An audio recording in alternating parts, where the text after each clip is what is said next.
Meloni Bhatt, on the eve of International Women's Day, theeconomictimes.com presents the virtual summit to kick off the 4th edition of ET Prime Women Leadership Awards 2023. These awards recognize and salute women leaders who exemplify the spirit of entrepreneurship, innovation, and excellence. As a platform, ETPWLA attempts to spark conversations on unleashing women's potential in the workforce to make their place count and matter in the value chain. In this virtual summit, we focus on conversations ranging from the role of women in tech and entrepreneurship with Anna Roy of Niti Aayog, actor Raveena Tandon, who's among India's delegate at W20, the Women's Empowerment Engagement Wing at G20, speaks to me on prioritizing women-led economic development, which is at the heart of India's G20 presidency agenda. We speak to the Vice Chairperson of CSR of Apollo Hospitals, Upasana Kamineni Konidella, on powering sustainable and inclusive growth for India.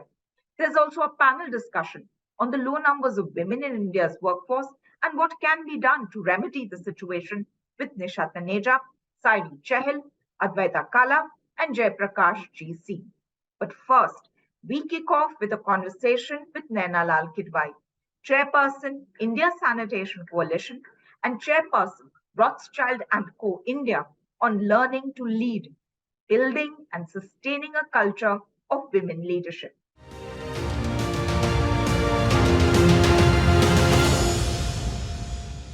Hello and welcome to this keynote fireside at the virtual summit of the ET Prime Women Leadership Awards. Leadership may be an innate quality, but it can be learned. While some women may struggle with leadership, they need that little push perhaps, that vote of confidence in their ability. Now, how do we do that when the architecture of so many things in the world is kept with men at the center? How do we build and sustain a culture of women leadership? What can we do as women to shine? Today, I have someone with me who shines very bright, someone who's seen facets and dealt with many issues and challenges of being a leader, a woman leader. And I'm very happy to welcome Naina Lal Kidwai, the chairperson of Rothschild India and chairperson of the India Sanitation Coalition. She's on the board of many companies. She was the past president of the Federation of Indian Chambers of Commerce and Industry and retired in December 2015 as the executive director on the board of HSBC Asia Pacific and chairman HSBC India. She's the 2021 winner of the ET Lifetime Achievement Award here at the ET Prime Women Leadership Award. Wonderful to have you here again with us, Naina. And great to be with you, Meloni, on such an important subject. So thank you for having me. It's our pleasure. We'll go right into the conversation. According to a report by EY, 95% of the Nifty 500 companies have a woman on board of directors now. But less than 5% of companies have a female chairperson. In 2022, women accounted for about 7% of executive positions on Indian boards, compared to 6% in 2017. It still means that nearly 93% are held by men. The number of women in non-executive positions on Indian boards has increased to 16%, from 16% in 2017 to around 21% in 2022. How do you analyze this data, and what does it tell you about boardrooms in India and women's place in them? You know, Meloni, I think we've now reached a stage where we can soon begin to celebrate what has moved. The needle has truly moved in terms of women representation on boards. I think your own statistics, as you've highlighted, indicate that in that particular intervention, which was important, the regulation that required a woman on board has more or less been achieved. And we can only now look to the one moving to two, and hopefully that will not require regulation, but best practice as people get convinced that having that one woman on board adds so much value. Why not have two? And for that one woman on board, I think it's often much easier to have two rather than be the only one and be a little bit of a goldfish in a bowl on that board. I think the other significant statistic that you highlighted is possibly even more important, and that is the role of executive women members in companies. And that increase is valuable because it shows that women have come up through the organization We have had many women CEOs across different sectors, but we could do with more.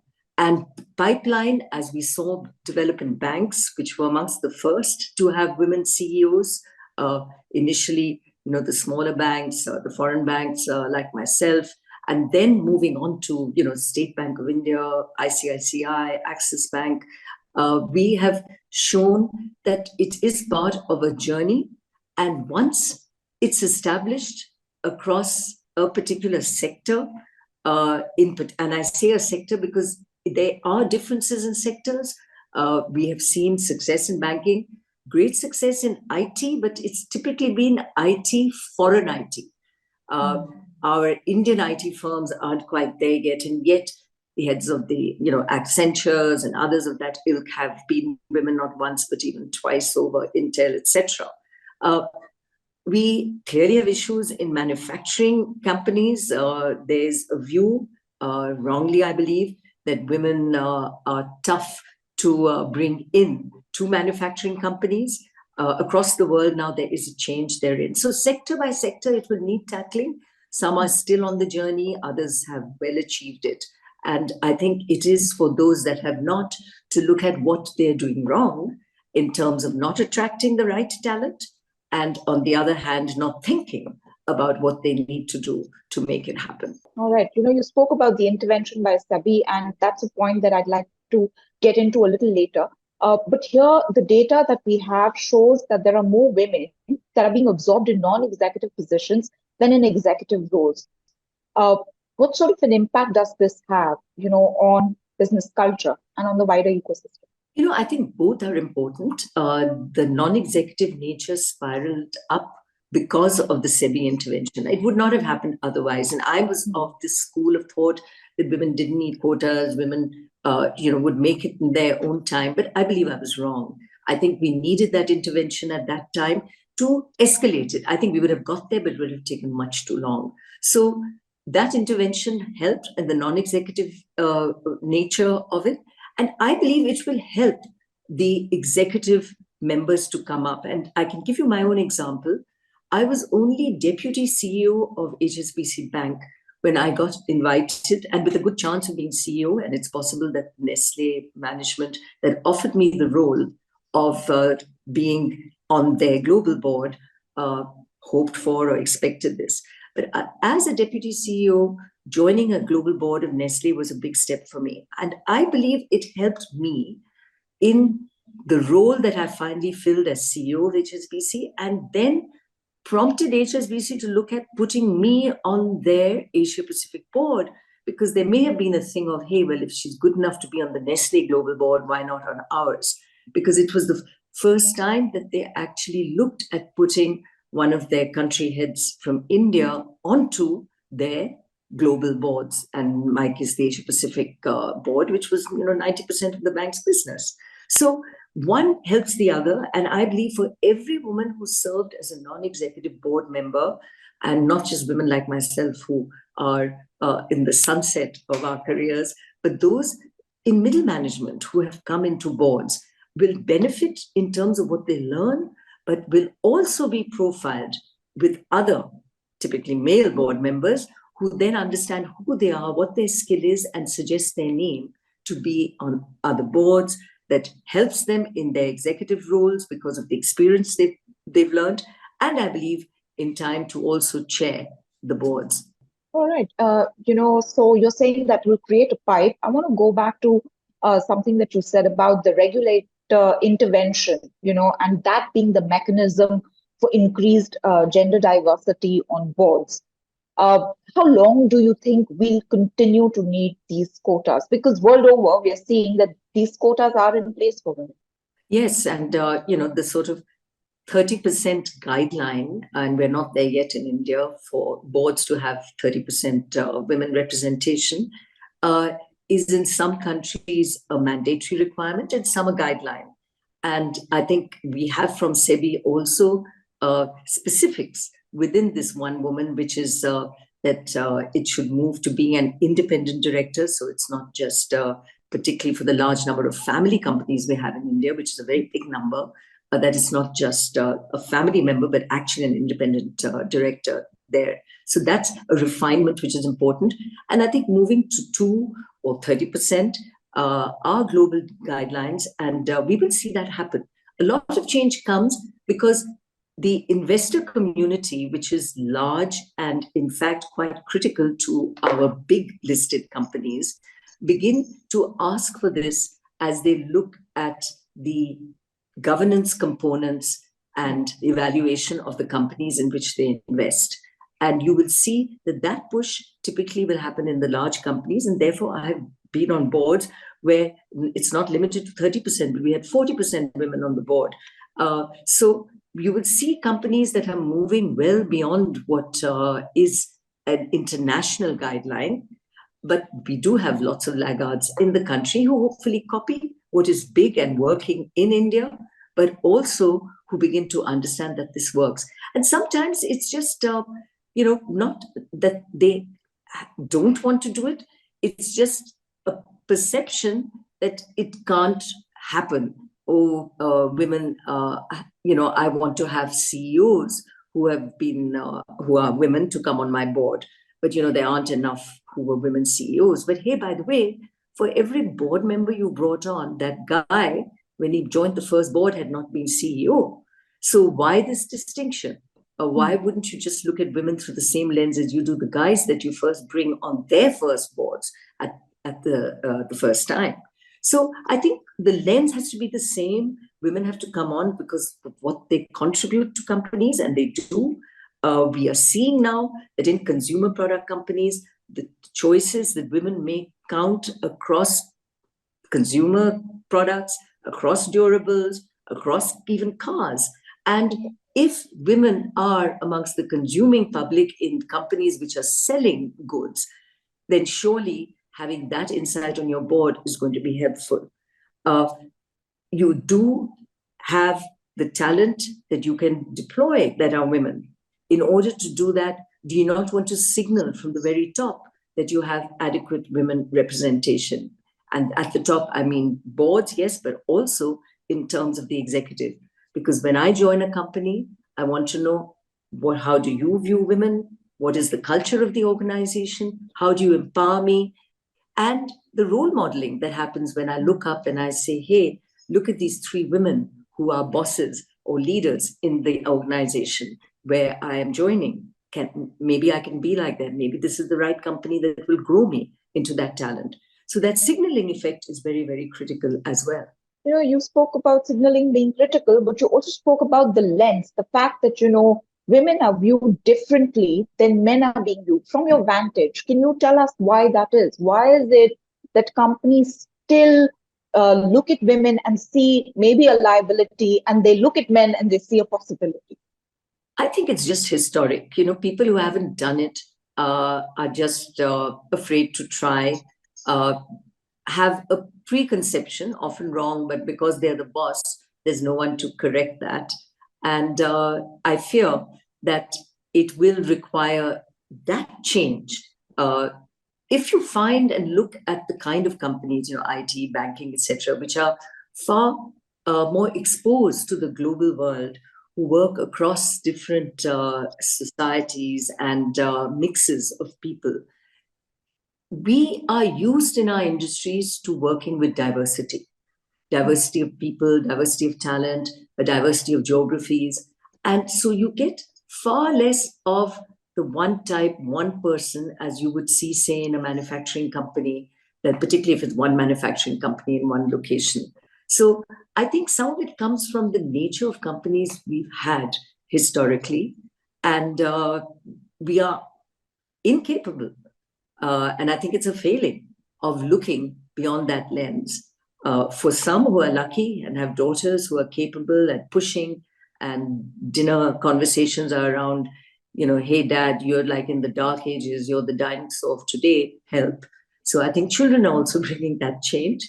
And the change is there to happen. So those that don't get it are the ones that are already, frankly, being left behind. So I would rather say that it's time that they woke up. But there is a journey that many have embarked on. And, there will, of course, as is always the case, not be every one of which is a success story. But by and large, I do this dipstick check a lot. I speak to a lot of companies on this subject. I speak to their top leaders. I believe it's working brilliantly. And as in, women are being embraced in these organizations. They are initially, if they face challenges, they're navigating it very well for themselves and for all womankind that follow. And the guys who are there, many are really more of a school where they would rather mentor the women, keep an eye out for them, include and boast about that success rightfully. So I think we are now at that tipping point where we have gone from being way behind to one where the choices are going to be made as they should by looking through the same lens, to your question on that subject, where it should be about the quality of talent, the quality of contribution, the ability of the individual, and not through the lens of gender. But we need to keep an eye out on the gender subject all the same. That we do. So, when you have companies who are actually, as you say, embarking on this journey, where they're trying to look or attempting to do their best for women and by women, should we be incentivizing these companies with these kind of progressive cultures, where women are allowed to thrive and they also flourish? Are there ways that one can do that? Is this even an option? So I think, guys like you, Melanie, the fact that you focus on these subjects, the fact that Economic Times awards, evaluates, highlights, are all very critical part of that journey in terms of highlighting what is working and at times also highlighting what is not and why not, because we need to look at both sides of this. I do believe that celebrating success comes best. So for every company that wins an award, one of the preconditions should be not just complying with what SEBI requires, but also in terms of the quality. Is it an independent director? Is it two directors rather than one, etc.? So when we set evaluation criteria across everything we look at in that company, and the way maybe business schools also profile the company when kids are looking to apply, continuously highlighting what the company is or what it isn't on all these criteria. Yes, sales, profits, definitely about the culture of the organization, but embedded in culture is the issue of diversity, of gender, of enabling, of allowing each individual to rise to their full level of competence and ability.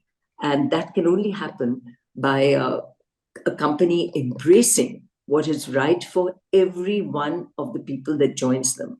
And of course, to attract that talent.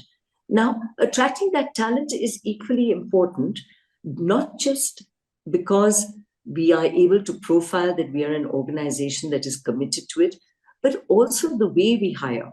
So if you send an all-male recruiting group to a school where, in fact, you would like to have at least what that school offers. So if it's 25% women, you should come back with a basket of at least 25% of the women, if not more.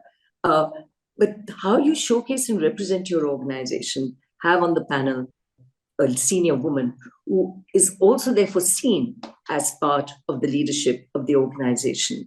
It also signals to the interviewee what you're about. So you have to think through this at every step of the way. Yeah, so it's really something that companies have to think through, put their heart into, and then sort of strategize.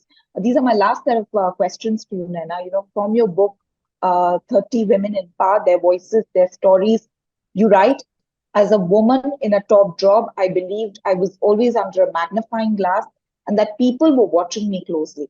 Every false step could be used as an advantage by others. In a man's world, I knew I had to perform better than all men to get what I deserved. Moreover, the first in my career brought the additional burden responsibility of delivering. After all, any failure on my part would make it difficult for organizations to consider other women. That's a huge burden. And I looked up, the book was originally published in 2015. We're right now in 2023. As a woman myself, and there are many other women who will perhaps express a similar sentiment when it comes to the burden of leadership. When you look back upon those words, when you see the ecosystem and when you see what's changed for women, what words do you have for young girls and women who'd like to lead, but maybe are told they're not good enough, and that makes them hesitant? I'd like to believe that the world has changed for the better. 8 years is a long time. And ideally, we should not be feeling like we are being watched all the time and that our failures then get carried over onto the perception of others, other women that are following in our footsteps. I feel that syndrome remains. I'm surprised how often I hear this conversation, oh, we put this woman in that role and it didn't work, so maybe we should now not think of putting another woman in that role. And it's like, is it really about men and women, or was it just that she was not the right person for that role? And why should we assume, therefore, that another woman can't do that role? Let's look at the talent. It isn't about the gender. So you do get this kind of perception. I mean, when you put another man in the role of when a man fails, how is it that we don't say, hey, that man didn't work, let's put a woman? You'll seldom hear it that way. So I think deeply embedded in our male colleagues' minds is this. And they have to recognize their failing, that their training, their perception is one which is what needs changing. And I think for those of us who are sensitive to this, we should not hesitate to remind them. It's quite possible that there isn't another woman of the talents required to fill that role of the woman that failed. But let's look at the whole slew of talent in that basket that we have and determine it based on who we think fits on that. So I don't think we're there yet in terms of the way we look at women and men and truly, truly looking at it as equal and then pick the best talent. So that has to be the first test. In terms of goldfish in a bowl, I think that hopefully has changed. There are far more women in the workplace. We aren't being watched as closely as we were earlier. And hopefully we allowed that little bit of space to fail like everyone else. Learn from our failings, not be punished by it, and certainly not have all of the womankind punished for it. So organizations have grown up and the world is a better place. But are we where we need to be or want to be? Absolutely not. So that journey is still one which we are on. It's getting better, but it does need to be addressed across the board. And men have to stop making excuses for what they are not doing right in this space. All right. Finally, Nina, what are the 2 or 3 things that women can do? And maybe men can do to help women advance? So like anything, I think it is about making sure that the environment we have established is one where women can thrive. And this happens on many counts. The first is, of course, to go beyond the tick box exercise, because many organizations now understand what needs to be done, but to make sure that we are following through with heart and spirit in what is behind ensuring that we have that place. So yes, you can have maternity leave, but if every woman who comes back from maternity leave is punished for having been on maternity leave, not given the right roles, not maybe allowed to advance through the organization along with the cohort group, all of this signals that it is still punishment. So how we re-engage with women in our workforce when they return from leave is one aspect of it.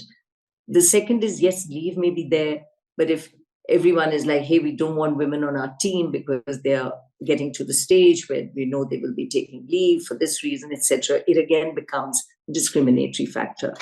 So these, and I think we're all guilty of it, when you're pushed to a point where you have to perform and deliver, this issue of carrying that weight or the weight of having a woman on your team who may not be there, who may not come back, are all considerations which are quite understandable.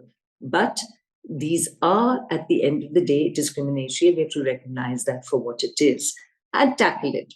And the organizations that do, that have the right philosophy, right understanding, that see these women who return as the long-time resource that they are, that they're very loyal to the companies that have treated them well, must realize that in the long run, they benefit from what looks like a short-term difficulty, which is doing without that person.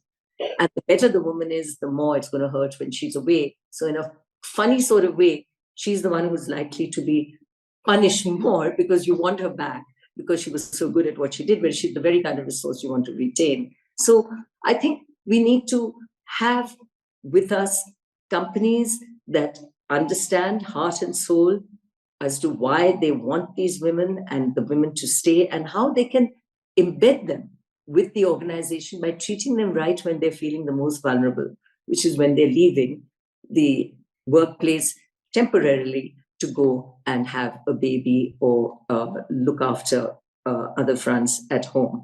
I think a second area is about helping women themselves understand where they must say no to the load being put on them. And this can happen in various ways. So one would be that women themselves talk to each other so they can learn from how they're tackling these issues. And here, the big challenge for us right now is society itself, which has not changed. I saw a survey recently in which 75% of the men said they were very happy to have their wives go to work.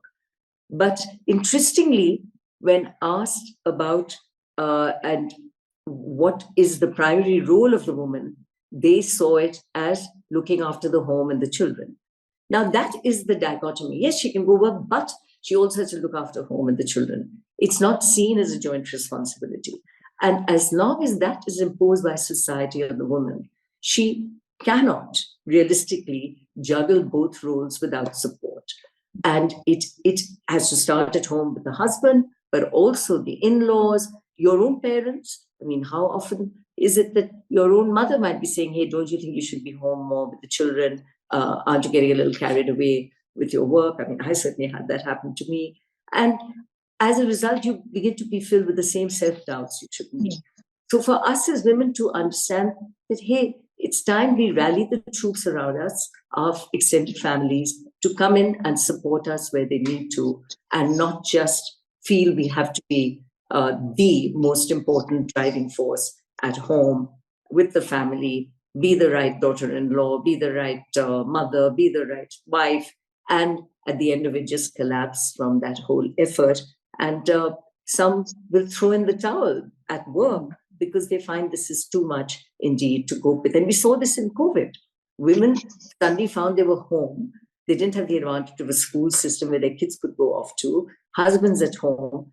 And I mean, you ask any woman, is she happy at, making chapatis at 10 at night for the rest of the family? I'm sure the answer is no. You love serving your family. You love doing what you have to, but you don't want to be the only one doing it, or the expectation that you do it and you're a failure if you don't.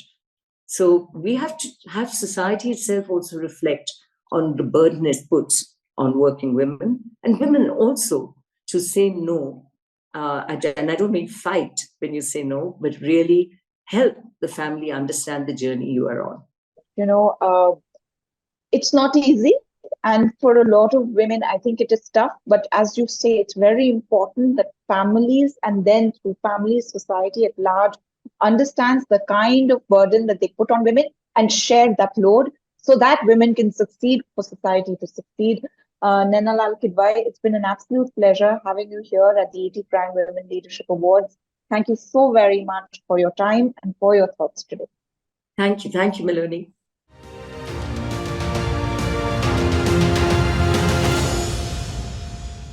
Hello and welcome to this fireside with Anna Roy, Senior Advisor, Niti Aayog and Mission Director of Women Entrepreneurship Platform, on the role of women in tech and entrepreneurship fueling India's decade. Anna Roy is a 1992 batch officer of the Indian Economic Service She was a lecturer at Delhi University and has worked at TERI in the government. She's worked in the Ministry of Finance, Ministry of Civil Aviation, and Niti Aayog. At Niti Aayog, she heads the vertical dealing with data management and frontier technologies. She's led teams to frame seminal policy and strategy papers in emerging technology, including National Strategy for AI, Blockchain Strategy for India, Responsible AI, Digital Banks, and others. She is credited for ideation and steering the development of the National Data Analytics Portal, a flagship initiative of NITI to improve last mile dissemination of government data. And of course, she's also credited with the Women Entrepreneurship Platform that helps women realize their entrepreneurial potential.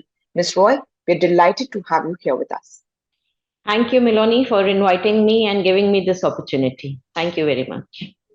Ma'am, as per data by the Ministry of Statistics and Program Implementation, approximately 14% of the total entrepreneurs in India are women. And, when we look at absolute numbers, they stand at 8.05 million out of the total 8.5 million entrepreneurs. Now, we have these small numbers, and then added to it is the fact that most women-led enterprises are informal in nature, and data says they have low survival rate.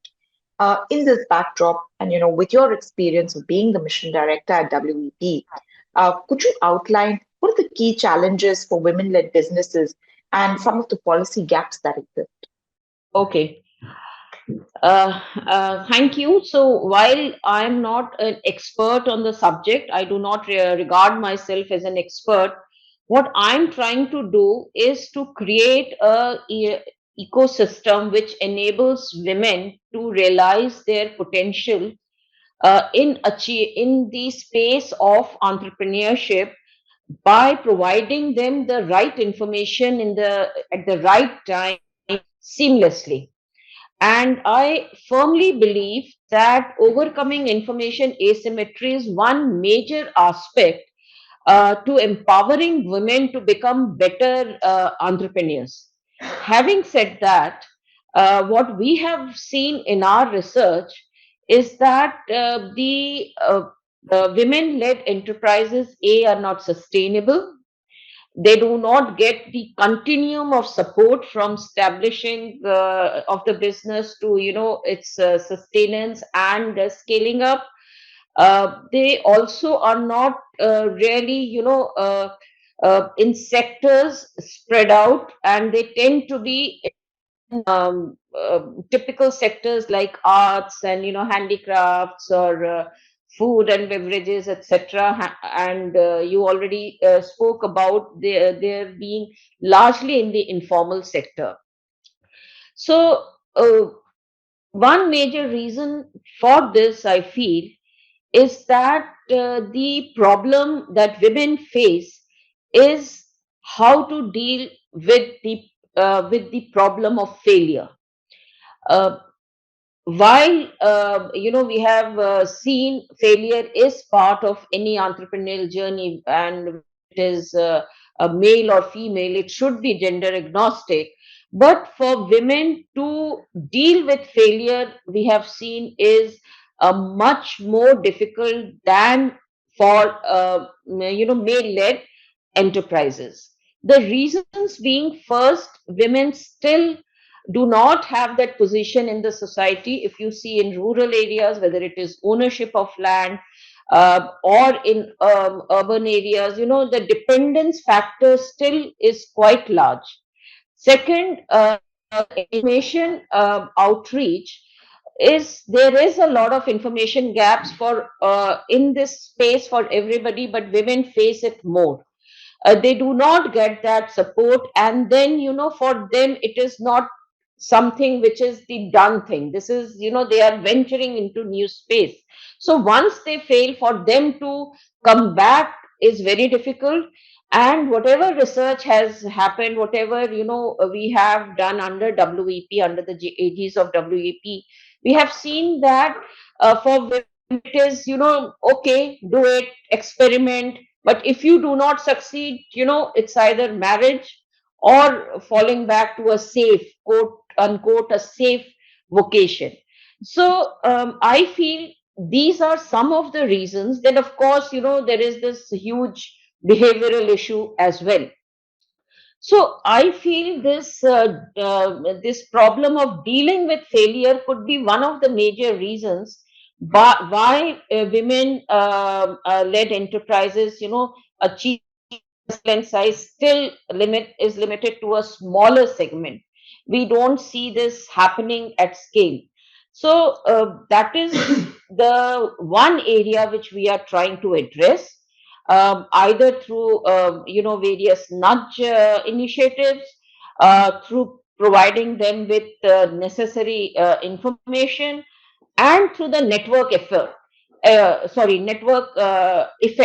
where we are building communities so that women learn from each other. They also realize what are the flip sides of entrepreneurship, and they come better prepared. So while obviously in enterprise, any form of enterprise, you cannot rule out risk, but Right. by overcoming the information gap, you can make them more robust. So I would feel these are some reasons, and some some ways in which we can overcome those challenges. Right. So basically overcoming the information asymmetry and helping women deal with failure, and also the network effect you said, of encouraging women to kind of continue on and, driving more women towards entrepreneurship. But, talk to us a little bit about the women entrepreneurship platform and how it is driving ecosystem shifts to strengthen women-led businesses. How's the needle shifted? And what's the feedback that you received from women business leaders on what they'd actually like help with? So I would, if you have the time, I would like to go a bit anecdotal. The WEP was announced as a women entrepreneurship cell by the then CEO at the end of the Global Entrepreneurship Summit in 2017, in November 2017 to be exact. And he said that in his interaction with all the women entrepreneurs who had attended GS, he realized that there is lack of awareness amongst them about various initiatives which are available to support them in their journey. And after he announced that, he said that I will be chairing it, I will be leading it. And since it was all very new for me, I undertook a series of stakeholder consultations. I also went to various, cities like Bangalore, Hyderabad, Mumbai, to meet people, to interact with them. And it was very surprising. In a city like Bangalore, I came across this young entrepreneur, and she got up and said, look, government must cut the taxes. And we asked that what was her enterprise. She was a startup.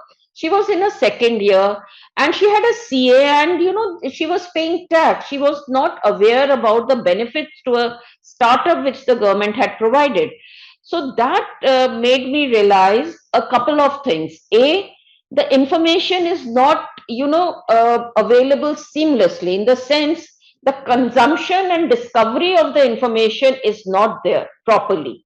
The second thing I realized that, people are jumping into entrepreneurship without being uh, prepared. Now you need a CA, you need a lawyer, but you must have basic knowledge about the entire business model, what you want to do, and this typical thing about getting seed money from family or friends and then starting without being properly prepared is something which was a problem. Lastly, I also realized that while we have this network of incubation and accelerators, access is really difficult. If even for women in the metros, they came up and said, we do not really know, I am doing this, I want to do this, I don't know where to go. So then, instead of a women entrepreneurship cell, we converted into a women entrepreneurship platform. I realized we do not need another cell in the government. There are enough cells both in the government and outside of the government. We thought of bringing everybody together, remove the silos, and having all the initiatives which are on the ground at one place. Secondly, I also had the emerging technology vertical, as you yourself said in the introduction, I'm a great believer in technology and also the potential that this technology has in overcoming access barriers. So my second task was I aimed at leveraging technology to provide this knowledge seamlessly to the recipient. So with that, we brought together this platform. The very first platform was built by my interns. Subsequently, I realized, it cannot be a government-led thing. We need the ecosystem players to come together. So we converted it into a public-private partnership. And today it is being developed, maintained, and run by ecosystem players. So if when you visit our platform, you will see that it is a partner-led initiative where we are showcasing government initiatives, we are mapping incubators and accelerators, we are also mapping the initiatives of the financial sector as well as non-government organizations. And through a smart matchmake on the platform, I can go on the platform. Based on my profile, I'll get a number of alerts about new schemes, new events. I will also get a lot of data which is aligned with my profile, and I can also put in my query and get through the smart matchmake, get the necessary resources. Now this is still work in progress, because you will yourself know, content curation, and I'm not saying content creation, I'm in content curation. So, in a project funded by Niti Aayog, we have actually mapped more than 70 government schemes at one place and mapped more than 400 state government schemes. And these we have coded and put on the platform, and they, through the smart matchmake, anybody sitting in any part of the country can find out for her enterprise what are the government schemes on which are available. In addition to that, we are also I can find out which is the incubator which can help solve my problem. And I can also, now we are in the process of uploading non government initiatives, so I can also reach out to, say, a UN led some initiative, or a World Bank led initiative, or a CSR corporate initiative. So this is what I'm trying to do. Secondly, we have developed a community page on the website, and in that community we are trying to ask women to interact with each other and build this women entrepreneurial community where they solve each other's problem, they address them, and through this community approach, build a robust entrepreneurial ecosystem. So this is how we are trying to overcome information asymmetry. All these online efforts, we are also have a calendar of offline efforts where we will be going to tier 2, tier 3 cities, spread the message, work with local administration as well as other organizations who are working in this space. And it is all a partner-led initiative where we identify potential partners, we engage with them, and we work with them. So we do not have our own internal resources. It's all we are making connects between different organizations which earlier may not be talking to each other, but by aligning their individual efforts, they are able to scale up, reach a wider audience, and work in a more systematic manner. So that is in a nutshell what we are trying to do. And it is a work in progress, like the chatbot is being built, new features are being added so that we overcome the digital divide, make it a pan India with all content available in at least 13 Indic languages. No, that's wonderful. And really you're leveraging partnerships to help women-led businesses, and then help them scale and succeed. But could you talk to us a little bit about some of the impacts that it's had on the ground? Any success stories? Yeah, certainly. So I would say we have really achieved scale when we launched the third version of the platform last year in October. Before that, while we were on the ground, but it was more ad hoc, and due to COVID, our efforts were, got a bit of a setback. We had to move all of our efforts to online interaction, and we have many testimonials where the during COVID, at least, what we did was we reached out to women who were working out of their homes, and we tried to give them orders for mask was something in demand, besides mask, various other things. So we reached out to corporates and we made these connects through various other organizations who work with women, artisans and other women who were working out of their homes. That was one initiative.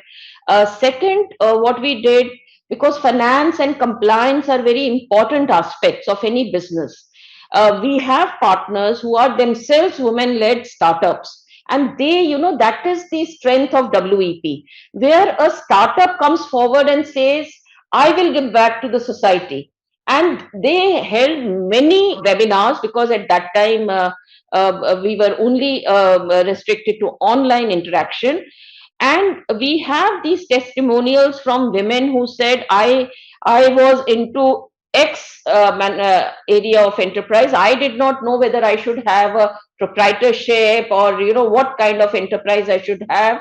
And through WEP, I could get this direct input, and I then took up this form of entrepreneurship, form of company. I incorporated.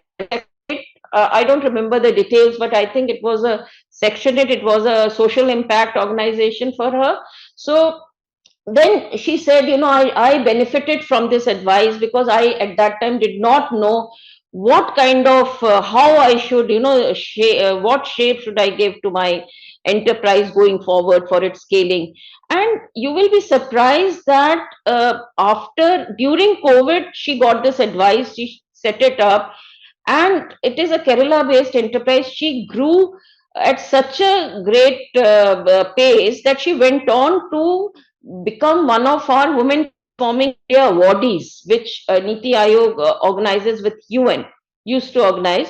And there she recounted this. So it wasn't as if we got it directly when she came for the awards. So there she recounted this, that this is the help I got. And similarly, many other women, for raising finance, they said we got help, because we make these connects. So I would say that, we only kind of scratched the surface till last year. Now we are really growing at good pace, and in another 6 months or so, we will really have a huge story to say about the impact and how we have moved the needle. One of the things when we speak with women entrepreneurs, women startups, something that's come up in our conversations is technology, and how that sometimes is a barrier for them when it comes to success. From your vantage, could you point out how women-led startups are able to embrace technology, and if not, where is the stumbling block? We have divided our work into different verticals: access to finance, access to market, skilling, mentoring, like this. And here we are kind of, wherever they need digital support, we are making the connect. And most of the connect, whether it is for payment, our partners are coming up and imparting this. Like soon we will be launching with a program for training women on digital marketing and various other aspects of digitalization in enterprises with Qualcomm. So Qualcomm has this thing, has these module, and we are working with Qualcomm and working with local administration and other extension agencies to take this module of training to tier 2, tier 3 city, semi-urban, rural areas, and deliver this and provide this training in the local language. That is what we are doing, and the same modules will be available in Indic languages on the platform as well. The other thing which we are trying to do, to reach out to women who may not be very tech savvy, though I think that is a misnomer. Today, if you see, technology, use anybody, it's not related to how much education you have got or what strata you come from, because the technology is making your life simple. But in any case, we are trying to provide all this information in various Indic languages through IVRS, through chatbot, so that there is a ease of access to this information. So first, use of digitalization in a business enterprise, we are making the connects, giving them the training, making them comfortable so that they can adopt these practices, technology to improve their enterprises. Second, we are also, these would come under skilling efforts, and we are doing it in very, very organized manner. NASSCOM is one of our partners. We are partnering with NASSCOM to provide this thing to FPOs and SHGs. We just kind of, we had a steering committee meeting on February 20, and in the steering committee, Devjani Ghosh is there. So she offered services of NASSCOM and all its skilling modules. And we also have SFCA with us. So all FPOs, now we are not only saying only women led, but we'll begin with women led FPOs, but we'll cover all FPOs for imparting training on digitalization, and also for SHG. So we are working, we are not trying to boil the ocean, but we are taking baby steps and hoping that it will have a domino effect and others will also kind of benefit from it. And through this demonstration effect, more and more people will join this, I would call it revolution. All right, and we wish you all the success with it. This is my last question to you, Ms. Roy. From your vantage, what are the challenges that you feel still need to be tackled? The resistances that need to be overcome to bring more women into entrepreneurship, for more women to embrace technology, to fuel what many are now calling as India's century. So, I will again say that you do not need much of a nudge. All you need to do is make the connects, provide it at their doorstep, uh, and work with people who have the resources. We should not reinvent the wheel. We should see how we can collaborate, consolidate these efforts. Given the size and scale of the country, if everybody starts initiating their own program, then it becomes a problem. Like MSME, they have launched a number of initiatives for women entrepreneurs. They are also have now become members of WEP, and we in all our future initiatives, MSME ministry will be our partner. So when we are planning a series of events during March, so wherever we will be going, MSME will be there, and we will be telling them about various offerings from MSME. NASSCOM will be there, so we will be telling them benefits and potential of the technology, and also how they can adopt the technology. And while all this happened very late, like before 2017, I never worked either in gender related issues or in entrepreneurship, but whatever limited experience I've got, I have seen that all you need to do is make these connects, provide them with the resources and the knowledge which they need in a more seamless manner, and then that is all the empowerment that they need. I'm not trying to belittle the behavioral challenges they may be facing, because you and I have not faced it. We would not know, a woman who wants to step out, say in a tier 2 city, and wants to work, what challenges she will be facing. But they are so resilient, they are willing to face it. All they need is some hand holding, and that is what we are trying to provide to them. All right, we wish you all the success in being able to provide that hand holding and more.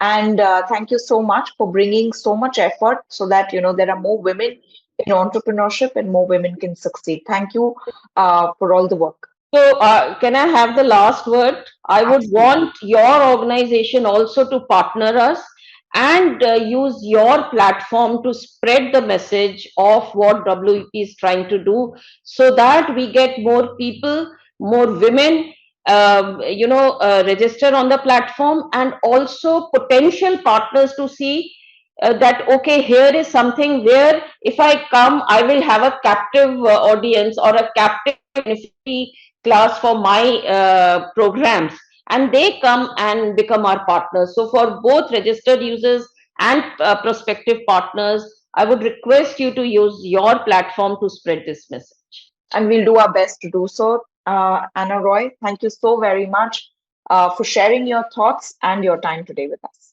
Thank you very much for having me here.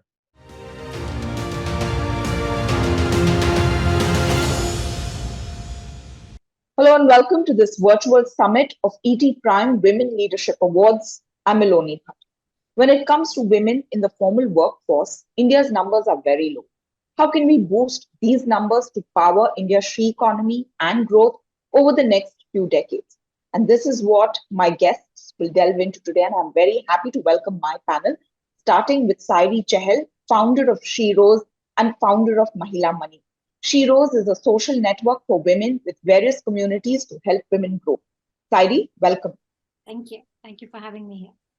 Next, we have Jayaprakash GC. He's the founder director at Accrete Executive Search Private Limited.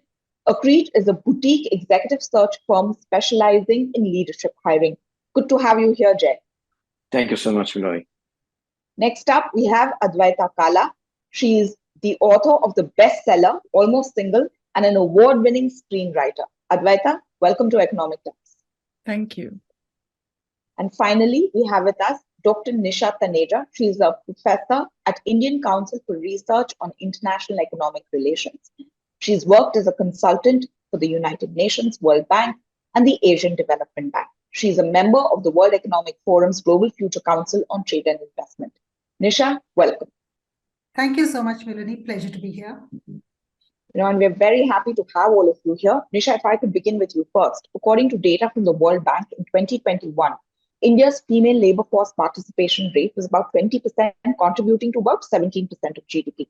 But as per Indian government's data, women's workforce participation is around 25%. We know that women largely work in the informal sectors where their work is invisibilized and it pays very little. But as India prospers, the number of educated women increases. Fewer of them seem to be joining the workforce, and it seems very counterintuitive. So could you explain that? And what happens also when women's participation remains stagnant in the workforce or it slides further? Miloni, before I come to your question, I think there's a little bit of context setting here, which is that we need to be thinking about gender mainstreaming in all economic activities and all policy-making initiatives at all levels, horizontally and vertically. And so what that means is that we need to use a gender lens throughout the economy. And what we should be having is basically a national policy for gender mainstreaming. Interestingly, we actually had a draft national policy for women, which was brought out in 2016, but unfortunately, it remains a draft. But many of the points that have been made in that draft have actually been put into action. But it would be great if it actually were brought into, if it was finalized. So what we need to do is really to create an enabling system for women's participation to increase. And that is what is going to lead to a growth in the economy. Thirdly, I think today gender equality is a global concern. It's not just a concern for India, it's a global concern. And it's an issue that concerns both developed and developing countries. And today, I think there is a different emphasis on gender equality, and which is that there is a very strong business case today. And what it means is that basically we cannot achieve economic growth without having women's participation. So the IMF has actually said that if India were to reach gender parity, then it would boost India's GDP by 27%. And the World Bank also has said that India's GDP would grow by 1.5% a year if just 50% of the workforce, female workforce, were to get into the economy. So yes, the numbers right now are low, And we can debate about which numbers are correct, but the fact remains that it is low, and the fact remains that we need to do something to bring it on par with at least some of the other developing countries. And also, I think when we need to understand why it is low. And here, I think I would like to talk about both demand side factors and supply side factors. So if you're talking about, and so far what's really got attention is the demand side factors, which is that it's sociological, there are demographic factors, and that's really why. And also, I think what's now getting a lot of attention is the caregiving aspect. The fact that unpaid services, women are spending a lot more time. So women are actually spending 10 times more the time than men in unpaid care activities. And this compares to the global average of 4.3%, so 4.3 times. So clearly, something needs to be corrected at the demand side. On the supply side, again, not much attention has been given. And the reason is that we're not looking at what are the employment opportunities for women. It's always that women can't, they're not able to. But what is it that organizations, what is it that the government can do to actually bring them into the workforce? Is the atmosphere congenial?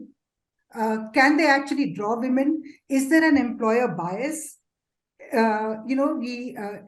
there an ambition penalty? Because women actually want to get into the workforce. They have the ambition, but when they're in the workforce, their ambition is not recognized, and they're given roles that are not good, and they lose their confidence, and they feel they don't fit in. So the inclusion is actually not happening from the employer side. So these are issues that really need to be addressed. And also, when we're talking about the caregiving aspect, here again, I think the whole enabling ecosystem has to change. The whole orientation of companies has to change. It's not, why is the burden on women? How can men be brought into the caregiving space? So, so the whole narrative has to change. And also, I mean, if you're talking about, for instance, maternity leave is equally important. So it's the organization's behavior really that has to change. And I think it's not like government is not making an effort. It will take time for a lot of this to actually translate into numbers. So, for instance, I think we were talking about women entrepreneurship. Definitely, I think a lot is happening in that space. In the digital space, a lot is happening. Today, you can connect. Women can actually get access to finance through fintech, and we have now the account aggregators framework, which can actually connect borrowers and lenders seamlessly. But are women being able to actually make use of this? Are they aware of it? So there is so much to do. Even though a lot is happening, a lot more needs to be done. But not only should there be a bottom-up approach, but also a top-down approach. So that's equally important. But I find that one thing that India is doing right now, and which is a very pleasant change from the past, is that our, for instance, we have our National Trade Facilitation Action Plan. We actually lay out gender as a key action point there, mainstreaming gender as a key action point there. Our foreign trade policy is going to include gender. Our FTAs, foreign trade agreements with Canada, with UK, are including gender. So we are actually looking ahead, and we are thinking globally. So that's a very good change. So I think the direction is right. But in terms of what can be done, a lot more needs to be done. Okay. Thank you, Nisha, for actually laying out this canvas for us. You spoke about women in entrepreneurship. Sari, I'd like to bring you in. You drive Sheroes, which is a strong community and platform of and for women, and constantly attempting to make space for them on the internet. From your vantage, what would you say is needed to increase female participation rate in the country, in the workforce? Right. So I think we live in interesting times because on one side, uh, we are seeing what I call consumerization of technologies. I think the broadband revolution, the access to internet has been one of the fastest revolutions in history of the world. And just to give you a little context, I think almost 200 to 250 million women came online in last 4 to 5 years, and this is quite unprecedented in history. And what we are seeing is, on one hand, of course, we know that our workforce participation numbers are going down. Manufacturing hasn't grown, which was a major employer in Expected. the past. Service sector has been slow to grow. IT services was a huge employer of women in the 90s, and now that has been tapering off. What we are really sort of seeing here is, on one sector, the traditional pillars are not adding to employment numbers. But what we are also seeing is, uh, at a larger level, we are seeing consumerization of entrepreneurship.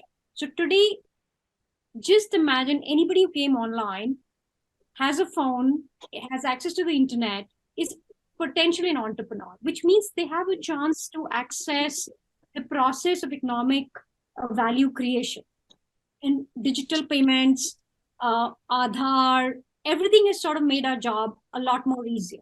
And what we are seeing is, at one level, our policy approach is still disconnected from the real world developments. So there is a lot of changes that we are seeing on the technology front, but at some level, policy and organizational frameworks are a little behind this. Second, of course, if you look at India as a country, let me ask you, who looks at women's labor force participation? Which ministry's job is this? And it's shocking to hear that it's no ministry's job. It doesn't fall under the women and child ministry, because they look at safety and child mortality and reproductive rights. The Ministry of Commerce doesn't look at it. Ministry of Skilling and Workforce doesn't look at it. So this is nobody's baby. This is a giantly important topic that doesn't have the attention of any policy conduit, per se. And second, like what Nisha said, we do need gender mainstreaming. I think we're making efforts in that direction, but women's labor force participation hasn't really come under the radar yet. It hasn't sort of caught the national mainstream yet.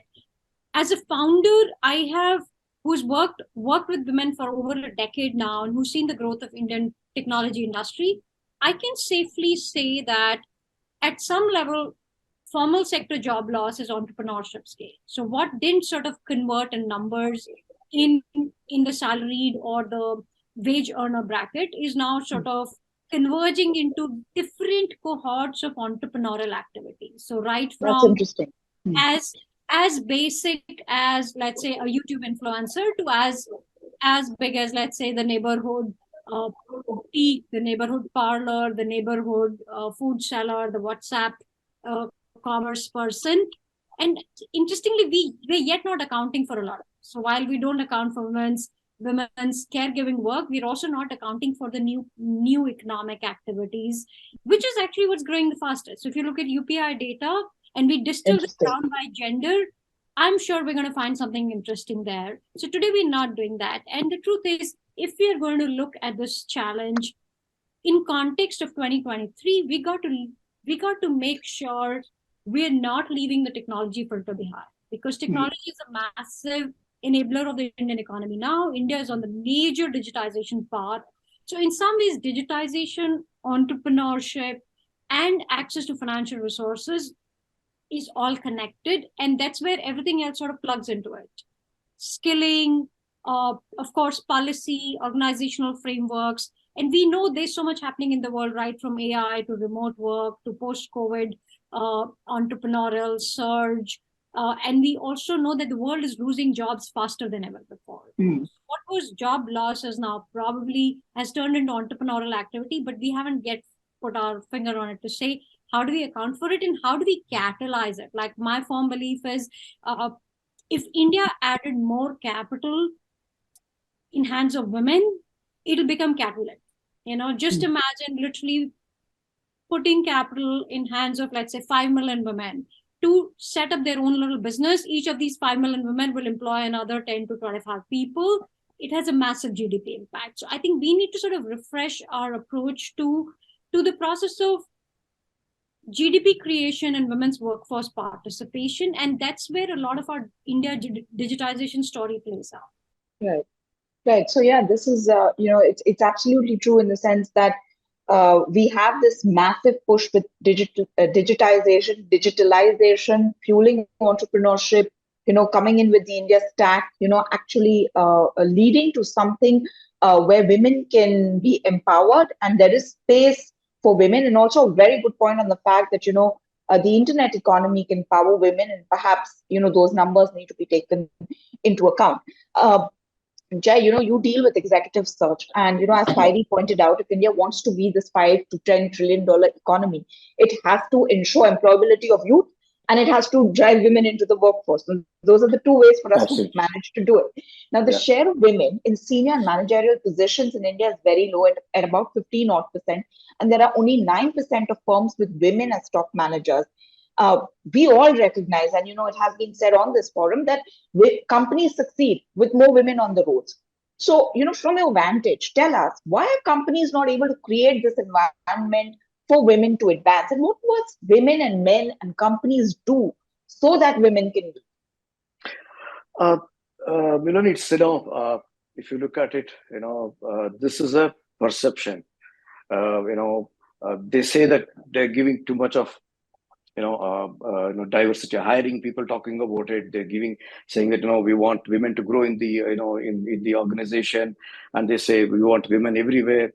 But what I see in the last 3 decades of my executive search experience, I've seen the rate declining as far as the executive hiring in women is concerned.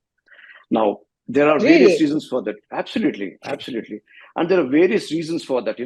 See, even at the entry level, if you see, though they get into that, but as they grow in the career path, they have family reasons, they get married, and eventually they put they say, hey, we got married, you got a kid, so it's the woman's responsibility to take care of the kid, and not the the male's responsibility.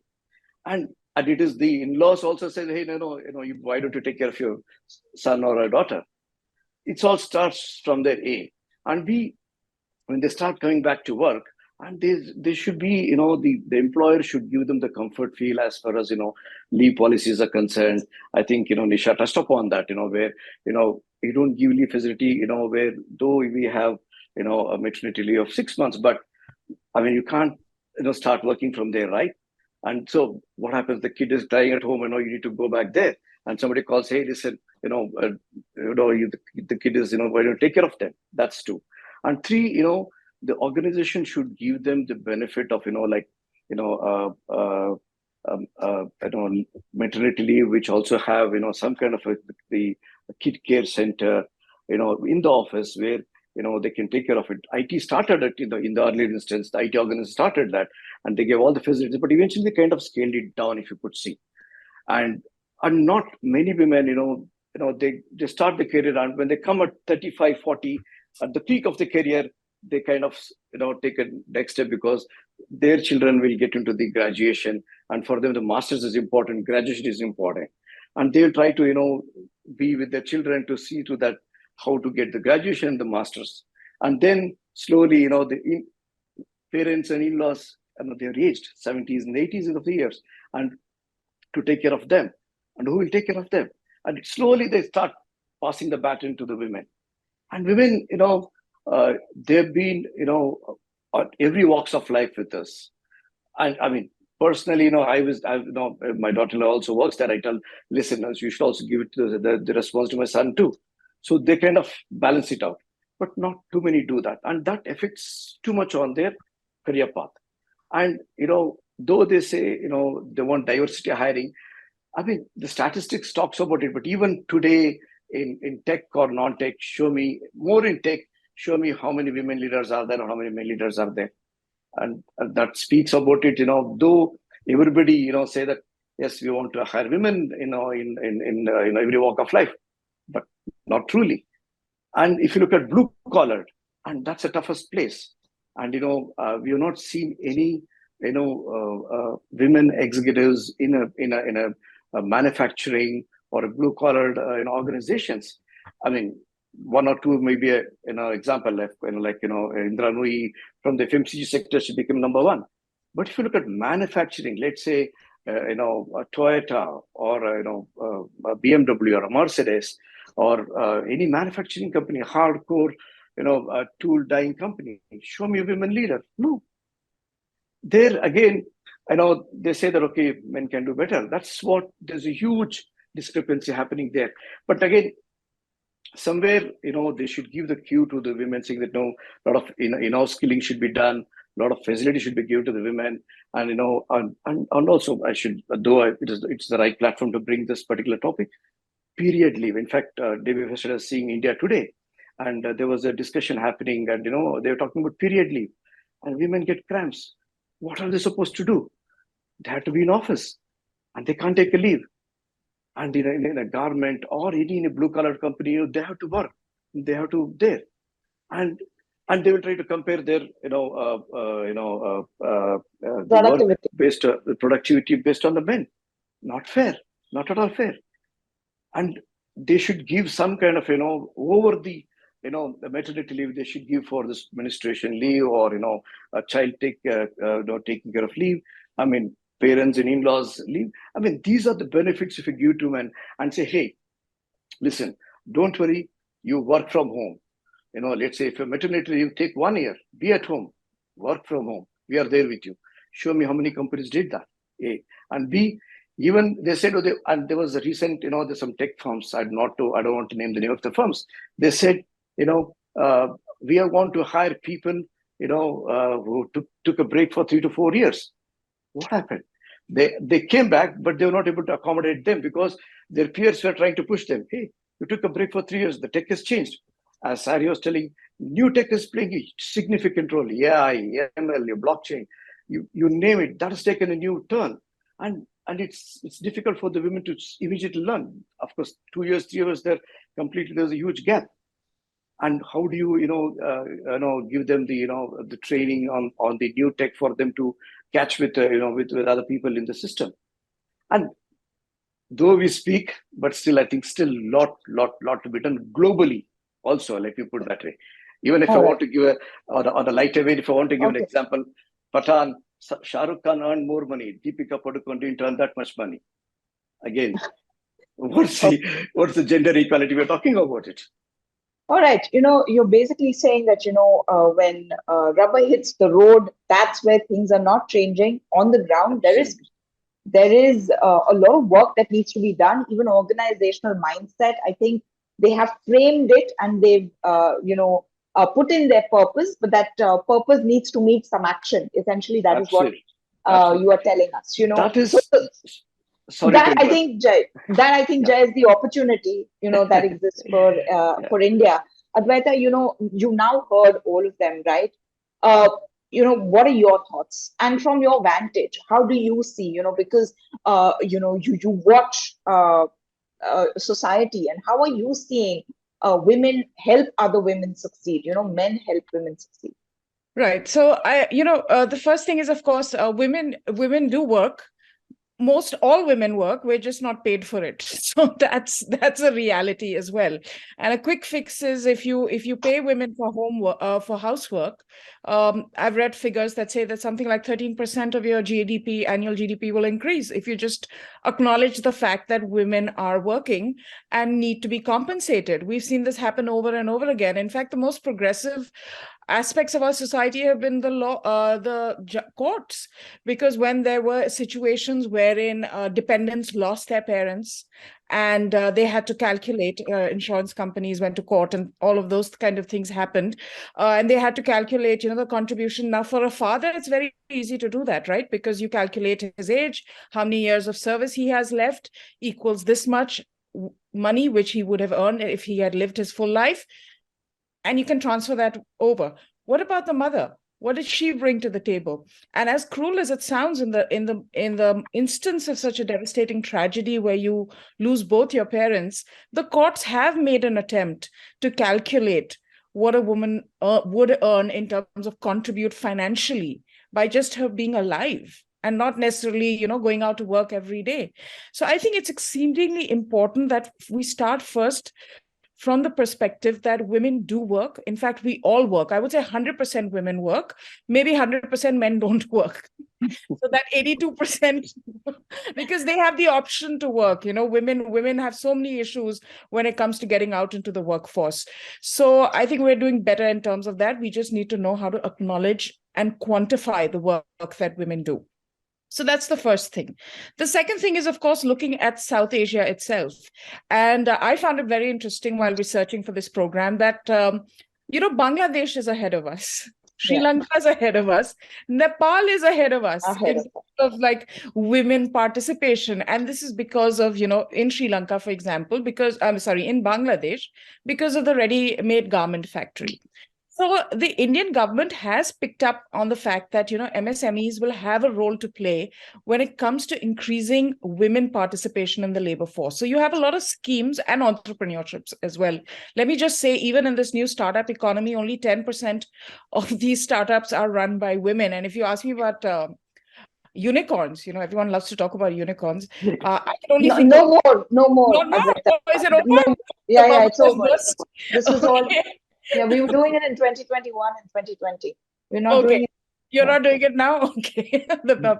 But there's only like 10% of these startups are run by women. So even 22% in STEM and AI in particular, which is the next big thing, right? Only 23% are of women in AI in India.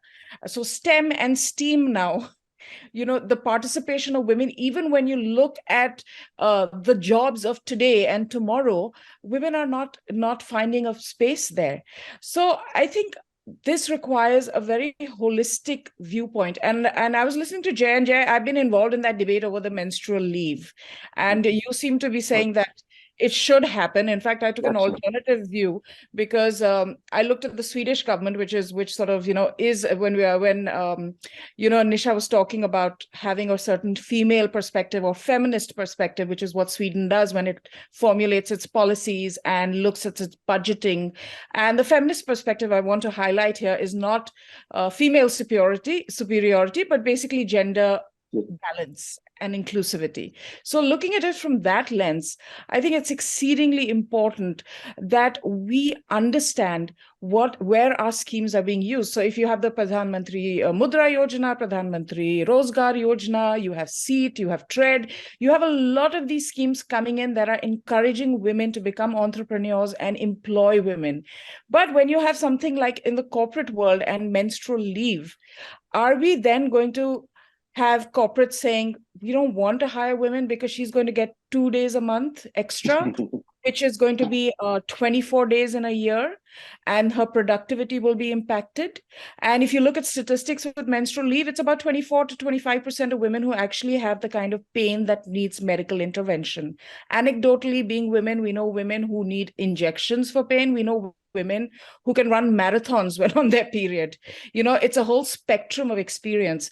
So a country like Sweden, I was interested in what they were doing, and they definitely focus on menstrually aware workplaces.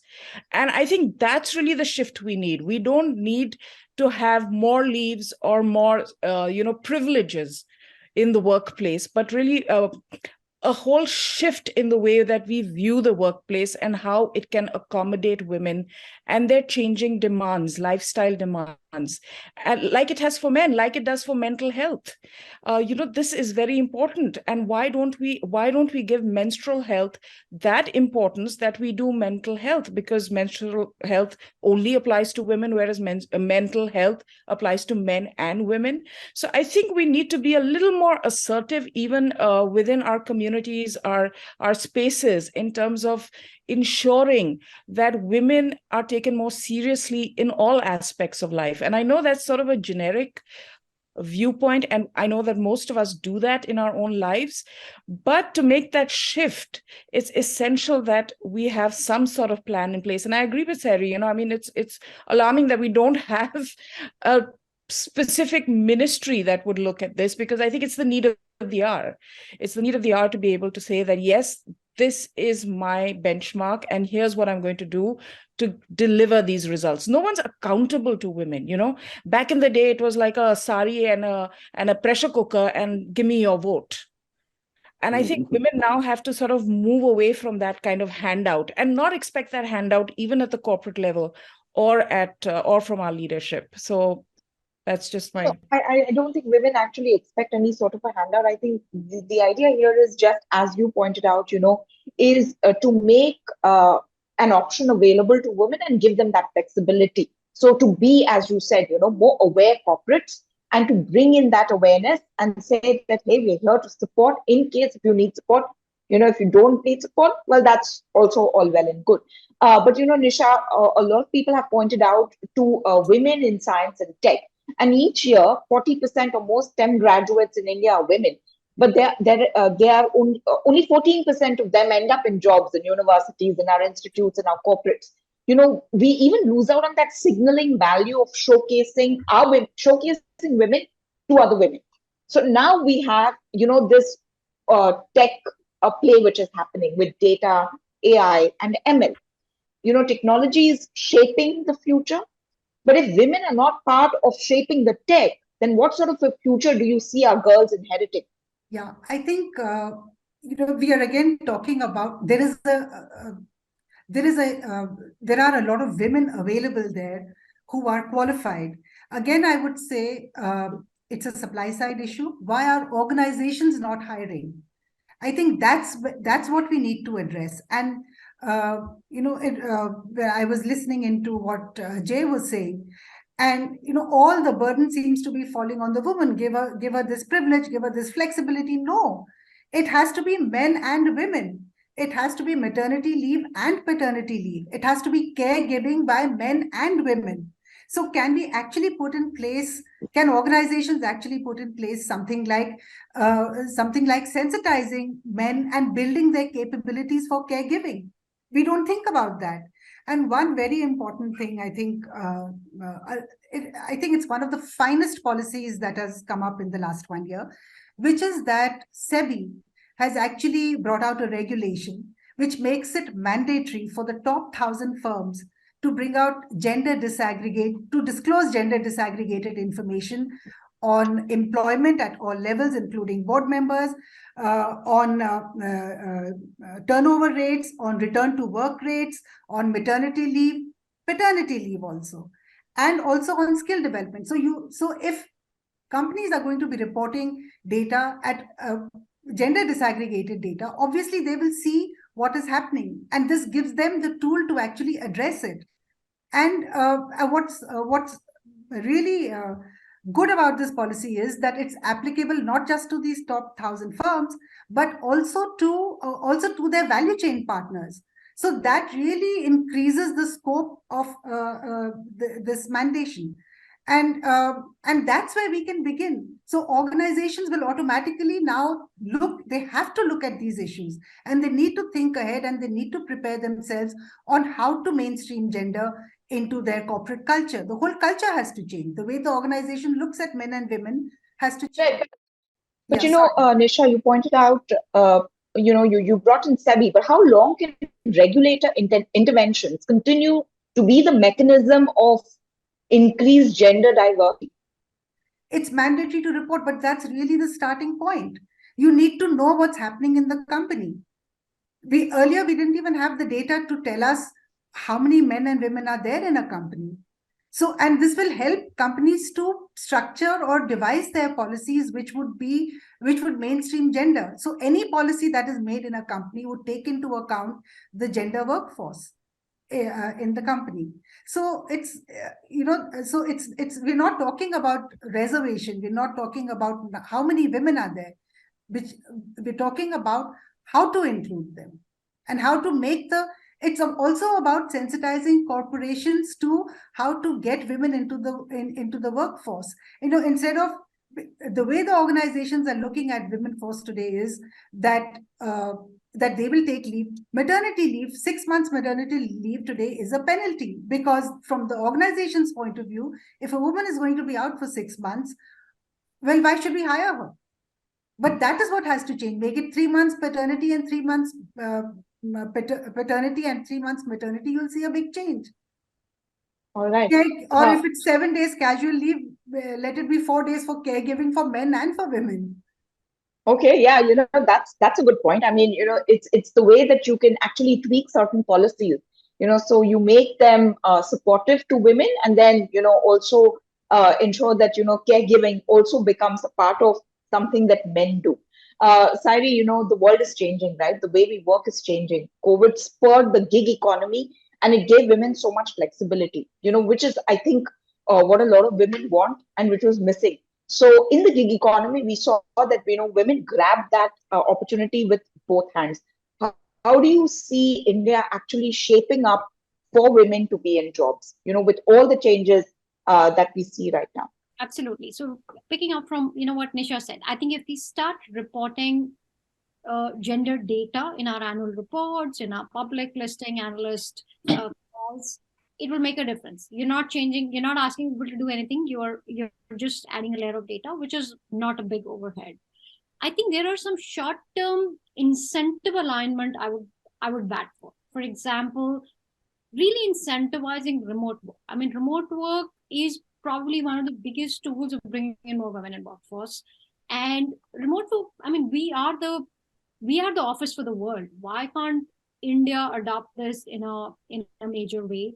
And this is something we've seen in our work. I mean, small town India doesn't have the opportunities that large cities have, but work is pretty seamlessly connected now. There is a real chance of bringing in more women in the corporate mainstream.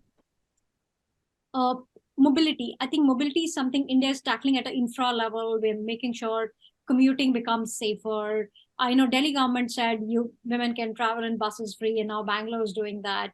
I think these are small incentives, but they set the right tone. It says, hey, let's take away some friction from your journey. The other sort of big lever, I think, is we really need to think about economic incentives. So, for example, women-run enterprises. I know India did this whole software economic zones. We've done economic zones in the past. I think we need to go back to that playbook because it did create industries out of it. We need to incentivize the process of building businesses, whether it's small or medium businesses, large companies, software companies, export houses, by women. So capital incentives are really important. So whether it's no tax zones or no tax regimes, they will really change the game, because nothing makes things go faster when consumers adopt it themselves. There is a reason why WhatsApp is in every hand and UPI is in every hand, because these are frictionless, well incentivized products. And I think we need to go back to those playbooks. These playbooks exist in our economic history, so that we don't even have to redesign them. And then, of course, I think we really need to promote economic activity for women. So, for example, government has a lot of capital available for women. For example, initiatives like NABARD, SIDBI, funds for women, fund of funds. I do think these are tip of the iceberg. We need to sort of mainstream them, as much as UPI, that if you're a woman and you need capital to build a business, it should become very, very easy for you to do so. The best part is we are a country that's producing some of the finest fintech and financial services solutions in the world. So we have the tools to make this happen. What we don't have is the policy owner to make this happen. Yes, our PM says this is important, but after that, we don't have like a co-owner of this very large mandate. So we do need that. And we need incentives, which are commercial incentives. I think everyone knows this is the right thing to do. Now, how do you practically make it happen without this becoming a burden? And I think some of the things that maternity leave law, POSH law, they were steps in the right direction, but they were not exactly frictionless. They didn't create commercial incentives for industry to pick it up and run. And we know nothing moves capitalism like incentives, right? Human beings are aligned by incentives. I would say modularization of work, entrepreneurial activity, access to capital, and creation of special economic vehicles to make this happen will sort of move the needle. Bangladesh did the same thing. They made sure it became easier for women to work in factories, and they aligned their largest economic engine of textiles to women, and we had the results. So I think if we were to take a view of, let's say, 5 to 10 years, these 4 or 5 measures will play a massive role. All right, all good points. What do you say to Advaita's point that let's start paying women for housework?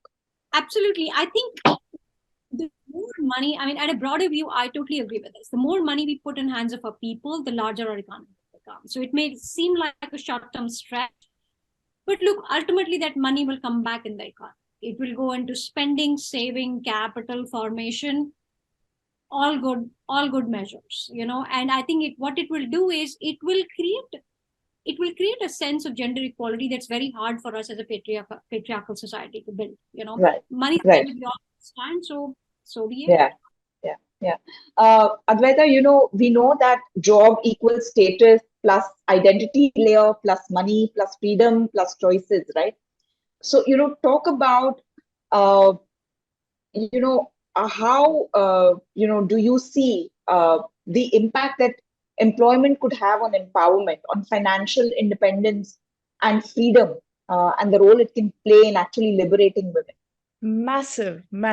And just listening to the speakers, I want to suggest, and I think I'm going to advocate for this, is there should be a special economic zone just for women entrepreneurs and workers, and we'll show you how it's done. What kind of workplaces you need to have, what kind of sexual harassment committees you need to have, what kind of menstrually aware workplaces you have, maternity leave, all of it. So I almost feel like, some may think it's dystopian. I just think it would be a fascinating thing to really see how women can run things when given the opportunity to do it in an organized way, in the way that we are so indulgent of, special economic zones for IT or for other things. So that's, or logistics. That's one thing. But on an aside on that, I just, Jay brought up that point that why did Shah Rukh Khan get to pay, get paid more than Deepika Padukone? It's basically because our industry, our film industry, is male dominated. I remember when my film Kahani was being made about 10, 12 years ago, it was very hard to get the project greenlit because it was a pregnant woman. A story of a pregnant woman, and that just wasn't the kind of proposition that producers look out for. And I dare say, it has changed, but not a lot has changed. And there's an economic reason for why our films are so male dominated. So linking back to your point about financial independence, it's usually the man of the house who makes the decision in terms of what to watch.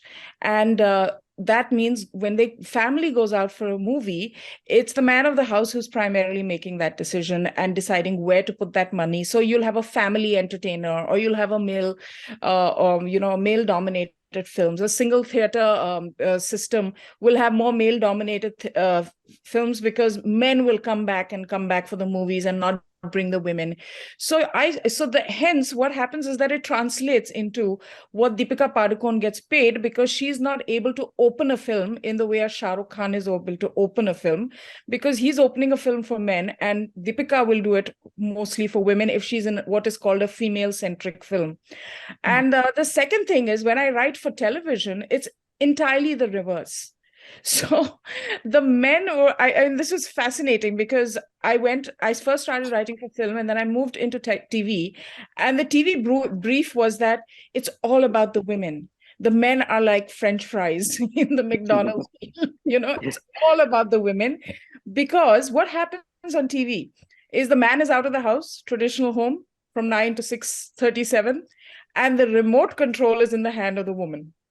So that's when she's chopping her vegetables, she's doing her darning, or whatever she's doing, she's watching TV. And the stories that she wants to do are are to do with her life experiences, her viewpoint, the female gaze. So it was lovely for me to be on TV, although sometimes, they were kind of stereotypical in their portrayals, but it was wonderful to have that sort of focus on the female experience, which really links back to your question about financial independence. What financial independence does is really give you choice. And that choice means where to spend your money, where to spend your time, two very valuable things. And when women don't have that choice, the world doesn't value them quite in the same way as they deserve to be. So it's really that. Right. My last question now, this is for you, Jay. Gender parity at the workplace and pay parity. You already painted a very gloomy picture for us when it comes to corporates and organizations and, the way they sort of really do not pay too much attention to advancing women. But when do you see this happening in India? Gender parity and pay parity. Before that, I was just hearing to what, Nishad and Advaita and Sari was talking about. I want to make 2-3 points here. I'm not asking about discrimination here, but women should be given leave, men should not be, or men should be given or not. My thing is give flexibility to women. They do home chores and also they do, office work and they're 360-degree everywhere. Okay. The only thing is, if you give them the flexibility, if you give them, as I said, if you give money into their hand, they spend it, comes back to the economy. What we're talking about, the women's development, women's, empowerment for the GDP and the growth of the economy. Now, if you give the flexibility to women, this will certainly happen. A. B, even when somebody talked about, the women entrepreneurship and startup companies happened, there were very few women. Why? Because when you go to the bank, they ask for collateral. Women collateral versus men. When men go to the bank, and they give the loan to them because he has ancestral property. A. B, women, though there's a property of mine, I would not pass on to my daughter completely, or anybody for that matter. There again, she fails that. I've seen very few women entrepreneurs, who really made it big, and apparently on their own. Was there the social fabric support which they did that? Not too sure. At the same time, somebody should give them the flexibility on all counts, be at home, be at office, be it at the government, be it in all platforms, it should be given equal respect to them and flexibility to them. That's what I'm saying in this panel. Secondly, as answering your question, on the women's participation in the corporate. One is the compensation disparity is even still there. Though we talk about grades in tech or non-tech, any industry there are even from a CEO, a classic example, a CEO in Bank of America, men versus women, there is some kind of a disparity. We can always check the records, and this is what happens across the not to take the name, but this is what happens unless you don't take care of, because she would have taken a break for a couple of years, and when she come back, somebody who's been 2-3 years above him, so obviously he'll be paid more. You need to bridge that gap by giving the say, okay, work from home for some time and everything will be taken care. We'll give the comfort feel to you, and you be the participator for the growth of the company, growth of the country, and growth of the economy. That's how I look at it. Secondly, and even the titles, most of the times what they happen, it all depends on their hiring manager. The hiring manager takes a call on who should be, given a grade A or grade B or VP or a senior VP or a managing director or a CXO. It all depends on the hiring manager's, thing. So why do you allow that? So don't look at on the experience, but again, what is the strength women has got into the organization, and what she did in the past, and what she's going to do in the future, and how she's kind of holding the firm. And that is how the way forward is my thinking, and it will certainly help in totality. All right. So, essentially what I'm hearing from all of you is we need a shift when it comes to the lens. And something that, Nisha underlined right at the beginning is that, you need to have that gender lens and gender mainstreaming to happen in every aspect of our endeavor, so that we can really encourage women to go forward. The world is changing, things are shifting, technology will be a big player, and we really need to power our women to be up there. Hopefully, India, while it has the policies, will also be able to have a roadmap, where we can drive this economy. And really, as has been said by the government, that not just women's development, but make it women-led development. On that note, thank you so very much, all of you, for joining me here today and for sharing your thoughts. Thank you so much. Thank you so much. Thank you.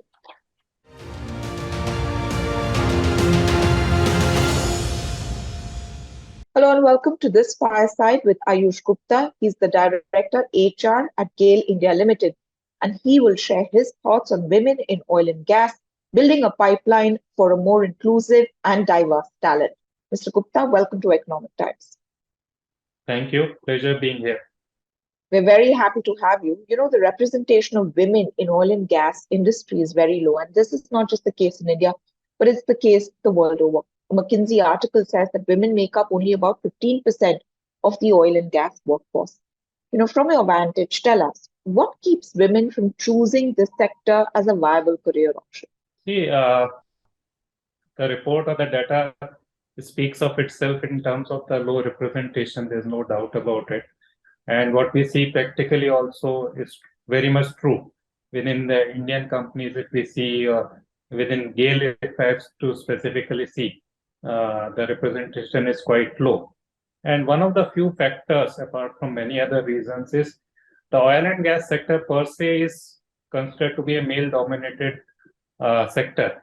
And apart from being male-dominated, it is also perceived to be a very tough working condition kind of a sector where people may have to work in remote areas, odd hours in oil fields or gas fields, out there for pipeline constructions or refineries, which is also not just tough working, but also hazardous in terms of safety concerns. So that is one perception about the sector per se, which possibly keeps the woman away or some people away from this sector, joining the sector. But apart from that, what I felt, because I have been in this space recruiting people for last 5 to 10 years, so I must have conducted more than 5,000 interviews, including male and female candidates who come and appear.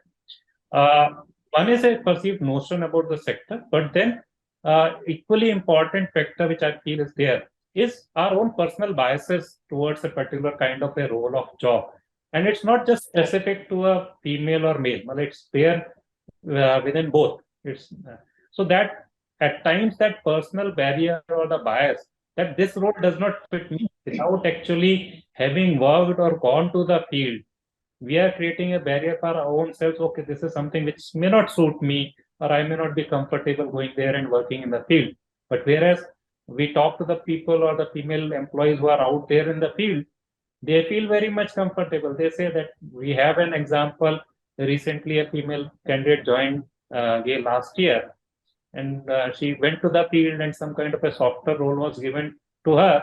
She said, no, I want to go out in the field just like climb ladder like others are doing. Why you are considering for this option? So these kind of personal biases also come sometimes possibly discourage women to take up these roles. And no doubt the male dominance, if it is there, the role models are not there. Enough role models are not there out there, which will encourage women to take up these roles. So if they will go in a company, they will see how many males are working and how many female colleagues they will have when they're joining. And if the numbers are abysmally low, so that also may discourage them. Okay, I may not have enough companions there to be there. So I think those are some of the reasons because of which representation is low. Right.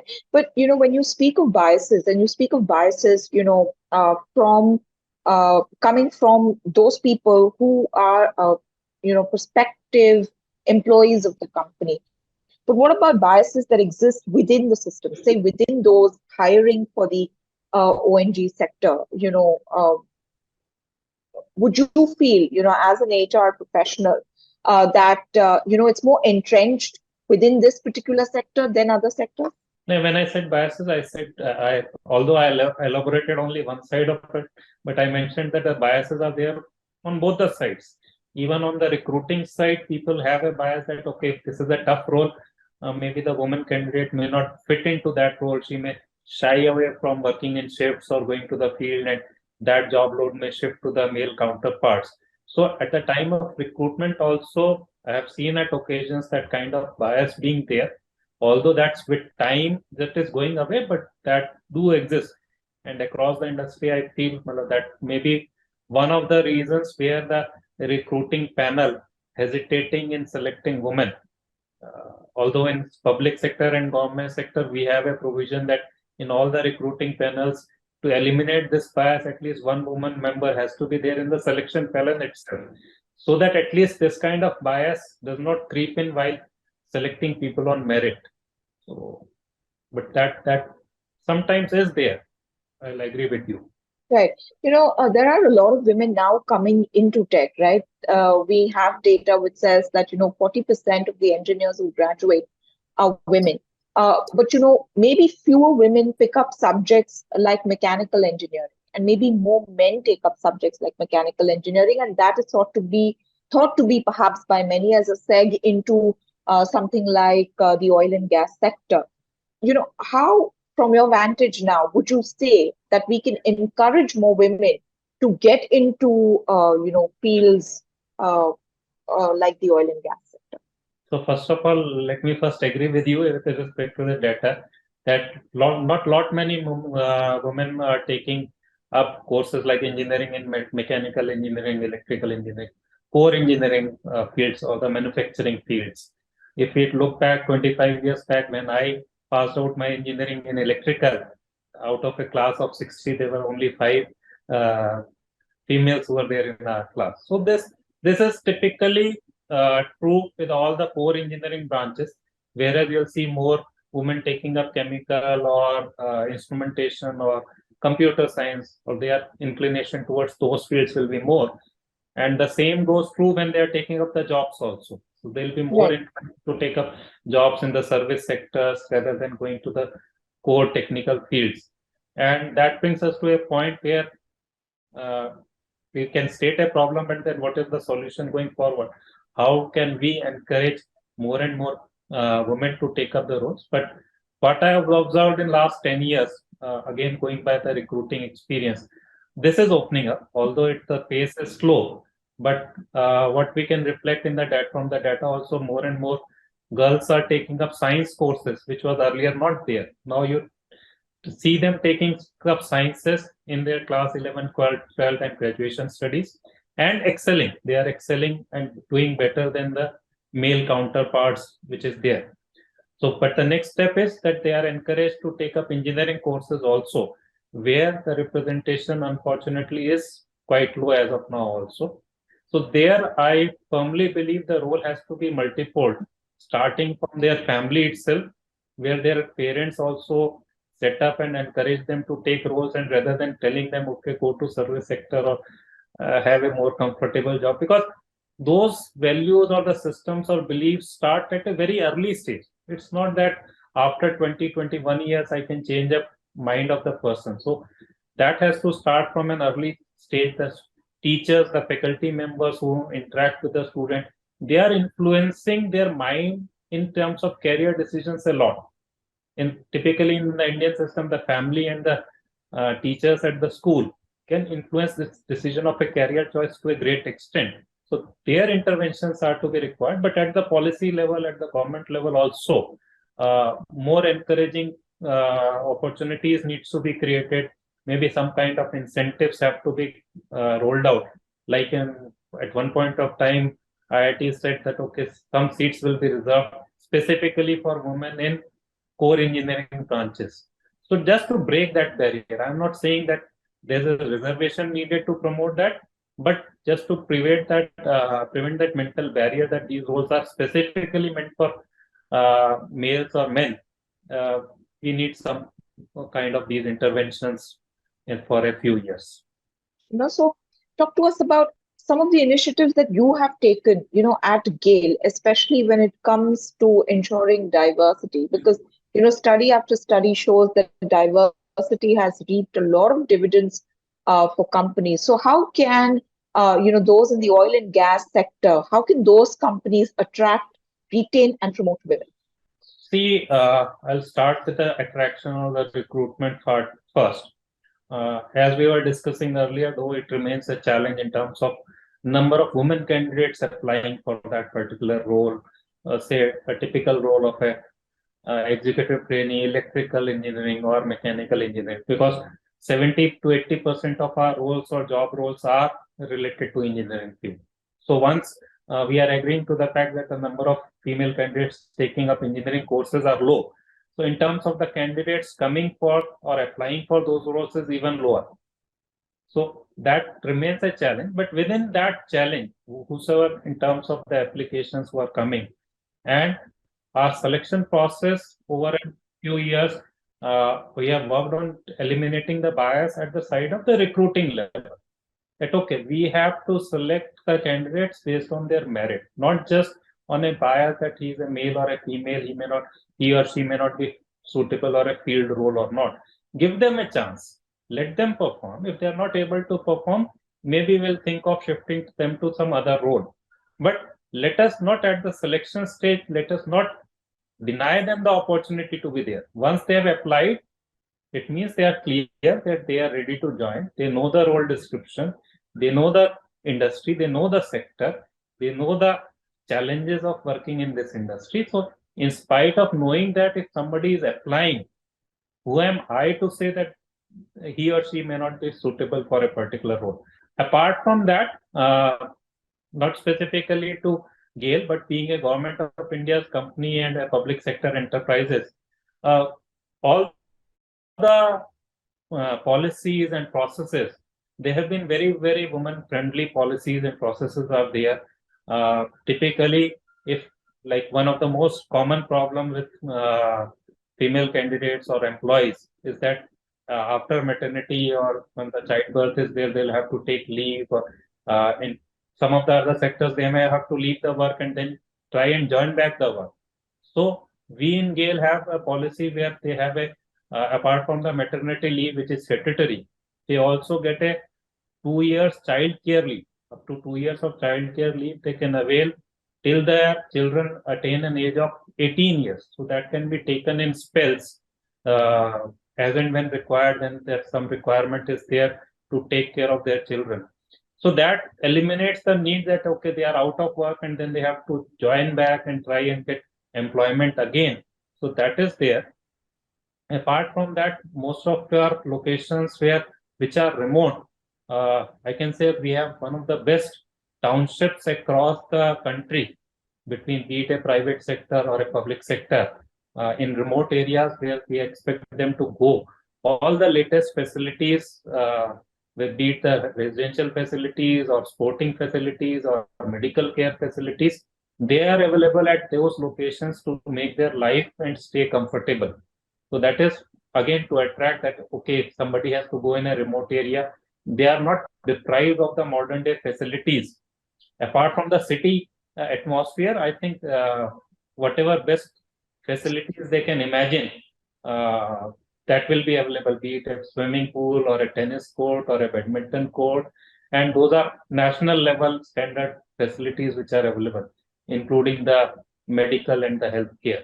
So those are proactively, those things are being taken care of, both at the facility or the infrastructure level, and also in terms of the policy decisions or facilitating women working at the workplace to make it safer, more comfortable, as well as enjoyable for them to be there.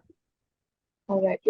There's a lot of focus now on skilling, upskilling. There's also, the whole sustainability lens, which has come on companies. And let's admit, it's very tough for oil and gas companies, when we have to deal with the concepts of sustainability. So what sort of an impact do you see skilling and then this focus on sustainability have on women and roles in oil and gas companies? When we are talking of sustainability, and especially again going back to the oil and gas sector, I feel this focus on sustainability has resulted into opening a lot more opportunities for women and their role in the efforts to have a sustainable organization. So that has considerably increased, as well as new opportunities are being created where the women employees can contribute more towards this objective being fulfilled by the organizations.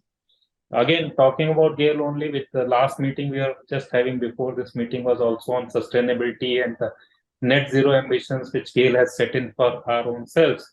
So we have a target of achieving the net zero emissions by 2040. So there also, when we are discussing various projects and avenues where we can achieve, make our business more sustainable and more environment friendly. So I foresee a great role and contribution from the women employees, not just in terms of bringing their technical knowledge and expertise which they carry, but also from the point of view of diversity of ideas, because these are some things which are not proven, which are yet being explored, different ways being explored how to achieve it. And that is where the diversity of ideas and thought process can really make a difference, because otherwise we have a traditional way of approaching certain things or achieving things. So when we have more diversity in the room, the diversity of ideas also come, diversity of ways of working also comes. So that is very, very important for all the organizations. And I'm sure, Mala, this will help to bring out the role of women also in a significant way and lead them to for greater opportunity. All right, Mr. Gupta, this is now my last question to you. Talk to us about some of the women champions that you had at GAIL, and some of the milestones that you might have seen at GAIL, where, women have assumed pioneering roles. Let us leave the audience with some empowering stories and insights. See, one of the stories I just narrated earlier, starting from a lower level or entry level executive, which I talked about last year. One girl joined with an experience of 2 to 3 years. She was working out there in the field, and when she joined a plant in GAIL, some other role was being offered to her, and she came forward and demanded for a challenging role. That, okay, no, I want to have an equal role. I want to, like a refinery column is there or a cracker column is there, why you are not allowing me to go into that role? So that is really inspiring, and it's not just for her, for us, but for all the other women who are out there in the plant, that yes, this is what we can do. If she can do, why can't we do? And if some other male employee can do, why can't we take up that role? So that was really inspiring to me also. When I heard about her, I felt really nice that, okay, we have made a right selection at the recruitment level. So, but apart from that, in terms of if we talk of the career progression also, apart from the challenge being the lower numbers being there, but if we see in the career terms of the career progression in the past, we have seen women employees reaching up to the highest level just below the board level positions, because board level selections are outside GAIL, so they are not internal selections, but people have reached the level of executive directors heading the particular verticals and departments, not just in HR or software roles. We have in technical or business development roles or the corporate communications roles. We have had an examples where women employees have reached to that level, and they have been given those opportunities. They have not given, they have earned those opportunities by their sheer hard work, dedication, and commitment to the organization. And their talent has not just been recognized within GAIL, because oil and gas sector and PSUs have these kind of annual competitions where they recognize the women leaders. So there also GAIL women employees have earned that recognition within the industry also, where they have been declared as the women leaders in the sector. So I think that shows that their contribution is valued in GAIL, and they have been contributing to the growth of the organization in a very, very positive and creative manner. And we are all really proud of that. Right, and we hope that you continue to get more and more women wanting to join the ranks of other women, who helped make GAIL such a success. Mr. Ayush Gupta, thank you so very much for speaking to us here at Economic Times and sharing your thoughts. Thank you. Thank you very much for giving me this opportunity to share my thoughts with you.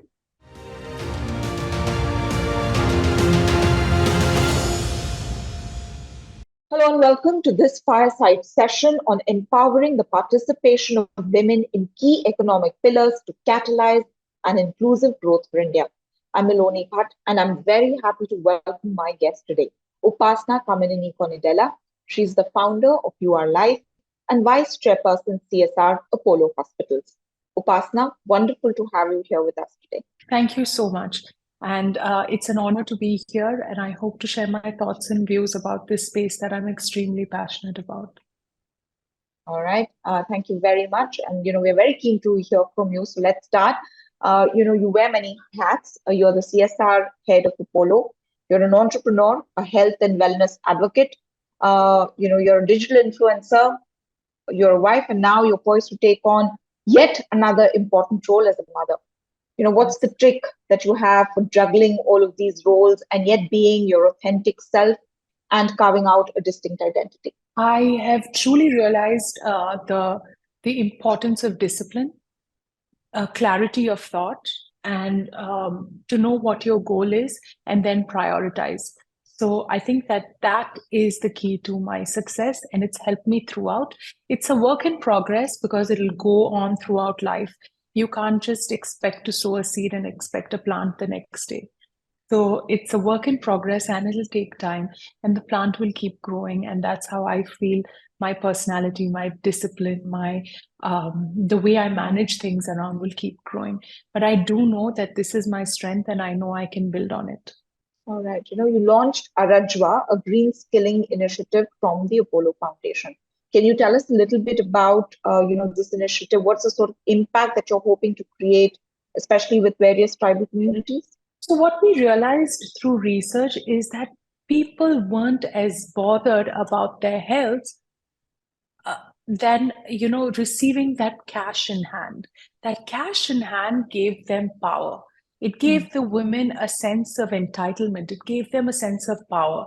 And we saw that the minute they had cash in their hand, they started feeling much stronger, and they started taking their health into their own hands.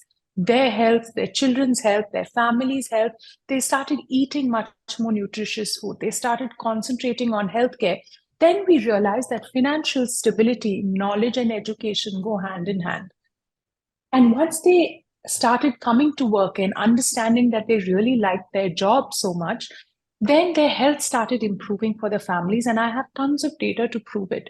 So we started a green skilling initiative because of the areas that we work in, which is in the forest reserves of Amrabad, which is one of India's largest tiger reserves. And I'm so proud to say that one of the things that we've achieved with this is to definitely provide the people there with better health, but also the tiger population has risen in this space.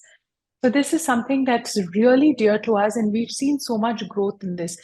Unless we empower people, teach them about financial stability, teach them that it's their responsibility to take care of the planet and their community, I don't think that the country will be as healthy as it should be.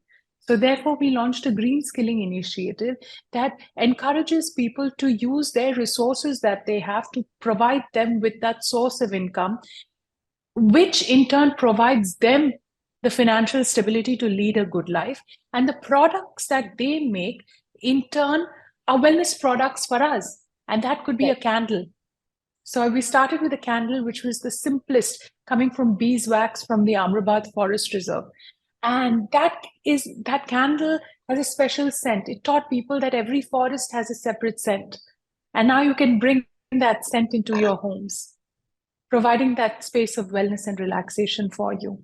Right. And, also through that, you're actually helping tribal communities, and then tribal communities are helping themselves. So really, you are helping a circular economy, really fueling that sort of an economy. You've spoken and championed for conscious buying, the need to redefine luxury products, just so that we have a more sustainable planet for the future. Why is this something that you feel so strongly about, and why would you say it is so relevant to the work that you do? Why it's so relevant and why it's so important is because this is the basis of good health. We've realized that the minute this is sorted, your health gets benefited. It's one of the best side effects that you can ever have. So in this circular economy, empowering people, making them feel great about themselves can impact their mental well-being. Harvard did a study and said that these people really needed help with their mental health. They needed the environment to improve. So we saw that in Aragonda. We planted more trees. We tied up with the forest department. We did a lot of stuff to improve the actual environment there, which we knew was all a mission to get our core right. And our core is to take care of human health, which was in turn helping the planet and the animals and the surroundings. So it really benefited a lot. And that's why I feel that this is a holistic approach that can be scaled throughout the country. Right. So it's basically CSR and ESG and all of that coming together. Uh, you know, Share with us, some more thoughts on why is it important for all of us to tie these varied sort of things like CSR, diversity, inclusion, and ESG, and especially when it comes to driving a profitable and sustainable organization. Well, I think that if you don't tie these together, you are running an irrelevant business in today's world. Especially for the young generation, it's very important to have conscious businesses because conscious businesses are businesses of the future. And if all this is not tied in, you're going to be guilty of doing something not right for the people and planet. Why run a business or start a business like that when you have these options? And I think most of the youth now knows about these things, and they know they're very aware that they need to make this conscious effort for a much healthier future. And it all leads back to your health, whether it's your mental, physical, or your surrounding and your planet's health. So if you don't put all these pieces together, whether it's CSR, whether it's ESG, whether it's green skilling, whether it's putting so running conscious businesses, recycling, reducing waste. If you don't do this, then don't run a business, because I think this is what the future is. We are all going green. We want to save our planet. We want a better future. We are more conscious. We are more educated. Science is developing. Run with the trendiest thing to do.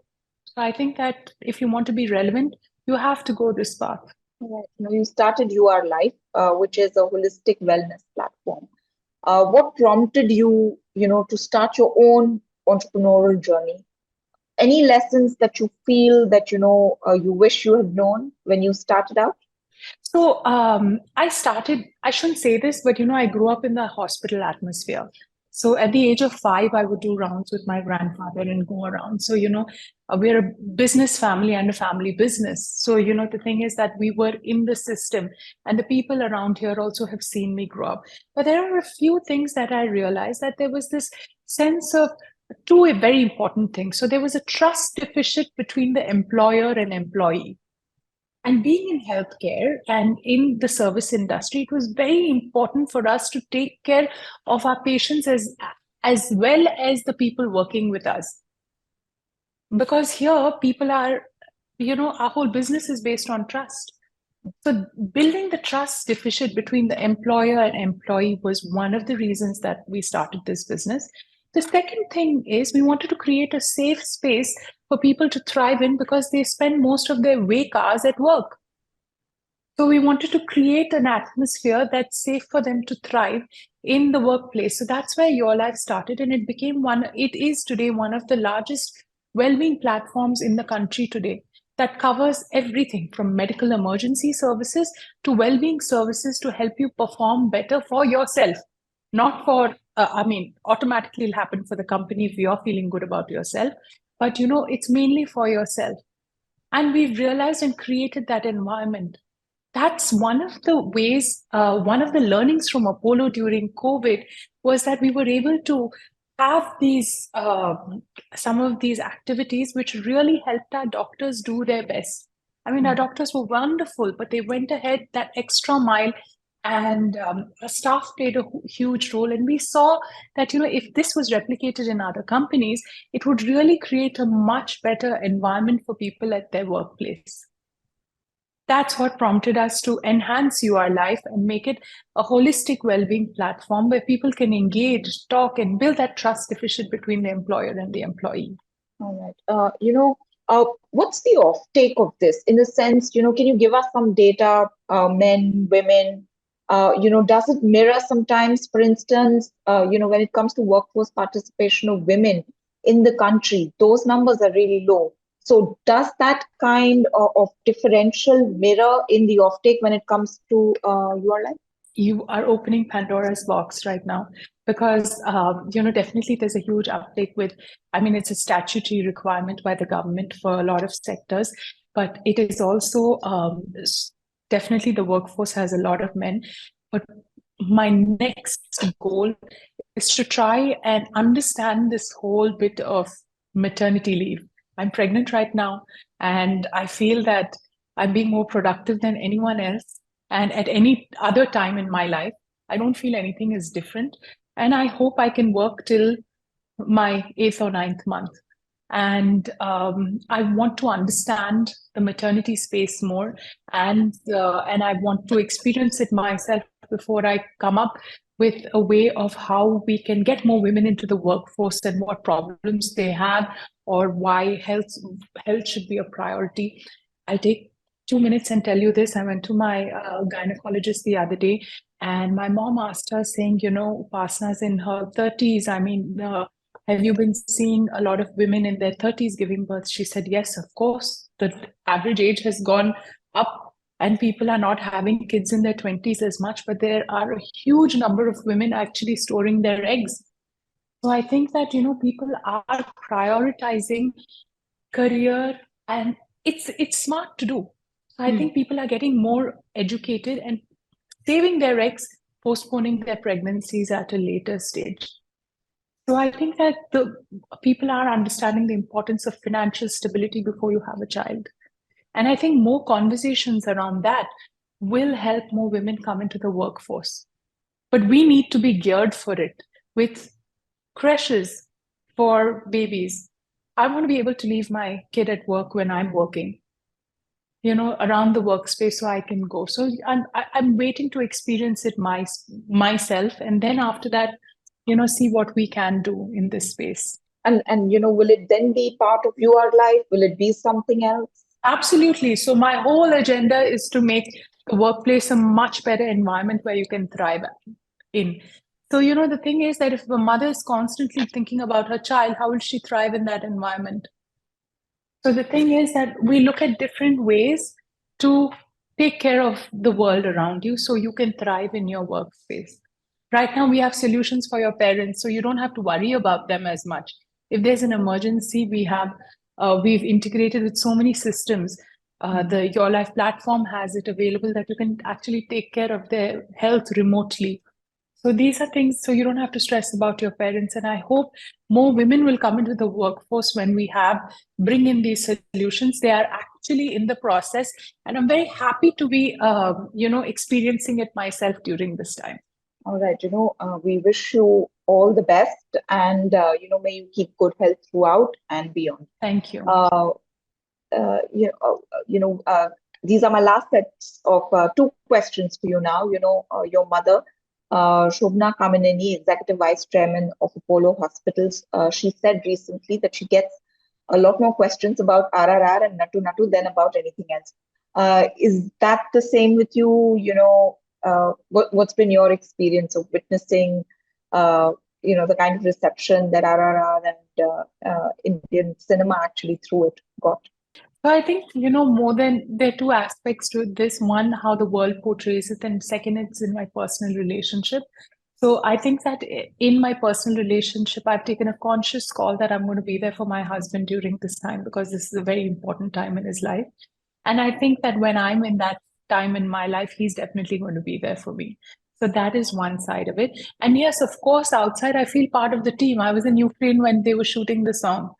So, I really have grown with the team. It's like one big family, and Rajmouli Garu and his family are so warm that, you just are part of the family.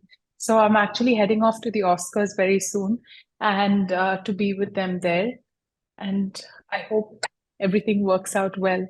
But I know that America gives you so much love, and I hope we can definitely make it. And Nattu Nattu has become a huge part of our lives. My baby's an RRR baby, so I'm very thrilled. All right, all the very best. Again, we wish you all the success. All our good wishes go with you. And this is now my last question to you. This is the ET Prime Women Leadership Awards initiative, and here we recognize and celebrate women leaders, women change makers.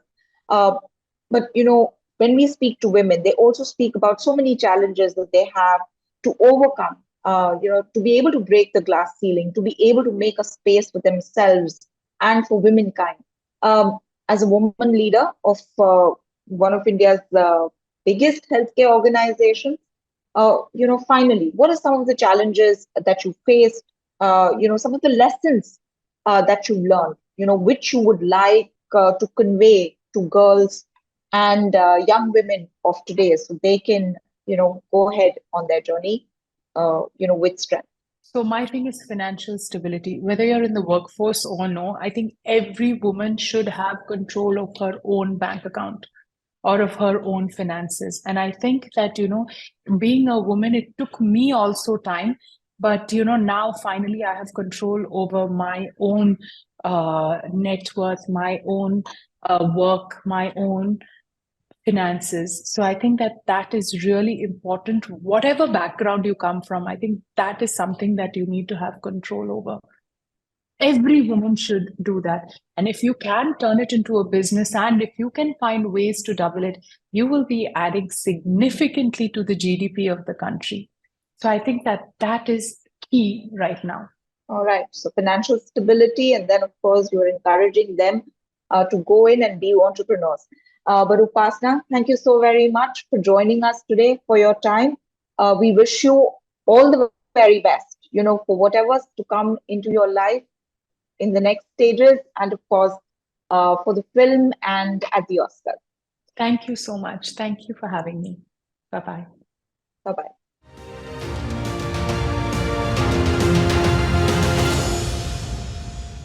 Hello and welcome to this closing keynote fireside of the virtual summit of the ET Prime Women Leadership Awards.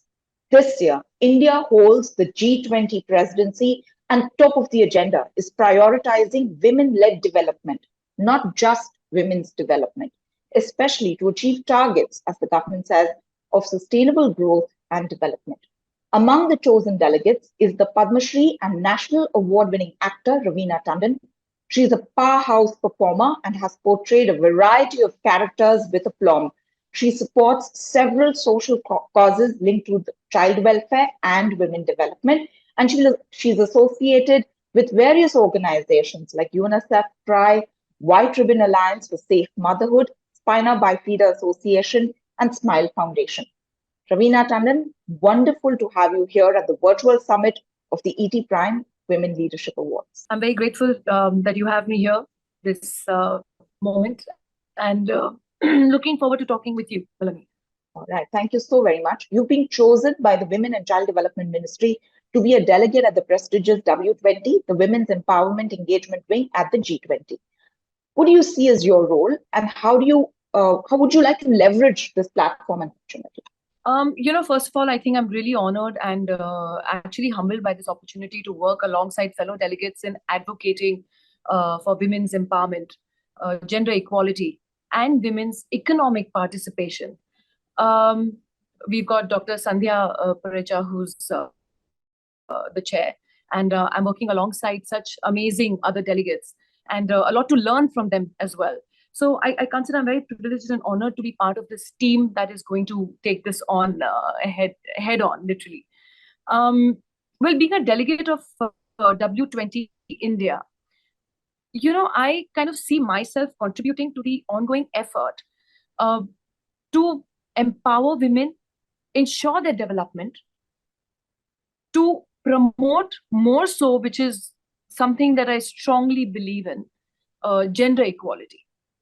For me, as my role, I think is particularly talking about my role. I mean, it's going to be a team effort, of course, but I would like to use this platform to lend my voice and efforts in developing policies and programs that would advance the empowerment that we are all looking forward to seeing our women go ahead, lead their growth. And I think that is one of the most important that is on my list on the agendas. Is the key is the policy making for me, because only if we lay the groundwork is then when we can take our efforts forward. So for me, women entrepreneurs, being women entrepreneurs, gender pay gap, women's safety at the workplace, whether it's any industry, I'm talking sector-wise, it's not necessary, it's only my film industry. It's, I think, industries all over. These are very, very important, other issues that we'll be dealing with, and trying to create a kind of consensus between all of us, what we strongly believe in and where we can take this forward. These are some of the issues that, besides the other gender inclusive policies, I think these are mainly my concerns, which I have always advocated. All right. As you said, the main objective of W20 is to ensure that gender considerations are mainstreamed into G20 discussions. They translate into policy and commitments so that, as you say, we can foster greater gender equality and women's economic empowerment. What are the things that you'd like to consider, which you think should translate into policy from your vantage? I would honestly use this platform to leverage, to raise awareness more so about challenges faced by women, such as disparities in access to education, first and foremost. And that starts right at the grassroots level. Healthcare, job opportunities, as well as probably the social stigma that is attached to them. We see so many cases. I've done pretty extensive work with a lot of NGOs and other organizations, and some of them helping the government as well, whether giving out social cause messages, etc. But when we start talking about education for girls at the grassroots level, maybe our metro cities and our cities are doing better. But when we start going into the interiors, there are lots of problems. Maximum amount of girls drop out of school in the 8th standard. The minute they reach puberty or they reach maturity, there's a lot of social stigma attached to that. There's a lot of difficulties for girls going to school in rural areas. And these are things that I really, strongly feel about. And I think we should tackle them on a war footing, because I do believe that these are our key priorities. And if we start implementing them as far as policy levels and ensure that the development of women is, yes, of course, very, very, necessary to start at that level of primarily giving them that education so that they get that footing in our world. So trying to tackle that is something which is very, very close to my heart. Secondly, I think, yes, of course, I'll be eager to learn from all. I have such amazing, an amazing team along with me, and really eager to learn as to what their experience have been. We've got delegates from all over the world. And I think collectively, I think it is important for us to take this on a global level. So I think I'm really looking forward to this and raring to go. All right. You spoke about, how important it is for girls, and you're very right. By grade 8, a lot of girls drop out because, so much focus on the family and pressure to do the work of the house, take care of siblings, in a lot of parts of our country, even get married. Can you share with us some of your experiences of working with the girl child? I actually have been working for the girl child along with my mom since I was a girl myself. And I have seen things which are shocking, which are, to a certain extent, where you actually wonder what is humanity all about. I remember starting with the first experience for me to be exposed to something like this at such an early age. I think I was about 10 or 11 myself. And there was an orphanage that my mom had taken under her wings. And my mom would sponsor stuff for them and get them working and get them to build another extension, their school, their books, everything she would look after and have it done. And I remember going there as a child with her. And one of those days when we landed up there, while we were there, fishermen got a small girl child completely covered in sand with the umbilical cord still hanging from her. And she was buried deep in the sand. And the fishermen found her and they brought her to the orphanage. I remember naming the child Bubbles. I said, I want to call her Bubbles because she was a fair child with, cheeks. And I kept telling my mom, can we take her home? Can we take her home? Can we take her home? So seeing that from such a young age, I don't know, I think it kind of just built up on the passion that I had, that cannot let this happen and we should not let this happen. What are we all about and what are we doing to stop this from happening? And that's when I realized that this is something that I want to do most of my time and give my best to. And so it's been amazing. It's been along with UNICEF. In fact, I did a lot of field work with them when we went to the rural areas. But our topic at that time was breastfeeding and maternity health, as in seeing young girls at the age of 15, 16, 17 give birth when their body is also not ready to produce and probably give that kind of nutrition to the child. And most of the time, like, I would want to bring this to notice that yes, we are I would not really say patriarchal, because a lot of our states are very matriarchal as well. But yes, we are, uh, how do I say? Men are given preference in a lot of areas where sometimes you go deep into the villages, and there are times when a woman herself will not probably feed the young girl who's pregnant, but will feed her son first, and whatever's left will probably feed, okay, you go there and whatever's left. So these are things which we would actually go onto the field, and we would actually talk to women and say, y'all are women, and that child who that young girl is carrying is your grandson.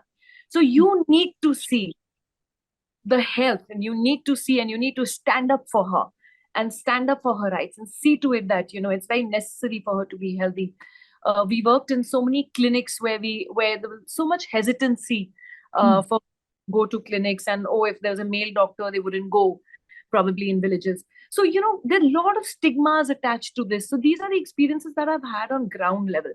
And then, of course, meeting with villagers and seeing their problems as to why they don't send their girls to school. Security, safety for those girls was always an issue. Sometimes accessibility for education used to be an issue. Basic amenities for women going, they wouldn't know where to throw their pad, they don't know where to go to the loo, there would not be doors on the loos. So the parents used to just pull their girls out. So these are things that I have seen and I've tried to work on. Yes, another thing that's really, really close to my heart is violence and abuse towards the girl child, towards women and children. Women and children are the most abused species on our planet, unfortunately, and then come animals, of course. So these are things that I think, is very, very important for our community to go ahead and really tackle this at a war footing. In fact, these were things that I felt so strongly. I've always, once a year at least, made one film which dealt with an issue speaking about women. In 2000, I started with doing Daman, which dealt on marital rape and violence, which is still a topic of discussion in our country today. It's still so relevant. We still haven't come to terms to tackle it. Then it comes to rape. I made a film called Matra, which was again kind of not inspired is a wrong, sad word to use, but yes, it was inspired by true events of what happened in Delhi with the Nirbhaya case. Then there was Jago, which again was a true story that happened in Mumbai with a young girl on the local train. So these are things that I have always been feeling very strongly about and working on. All right. You're a multi-award winning actor. You portrayed very strong characters on the big screen and also on OTT. How have you seen these platforms evolve for women? And, what is the kind of role that you see these platforms being able to play in advancing the cause for women in our society?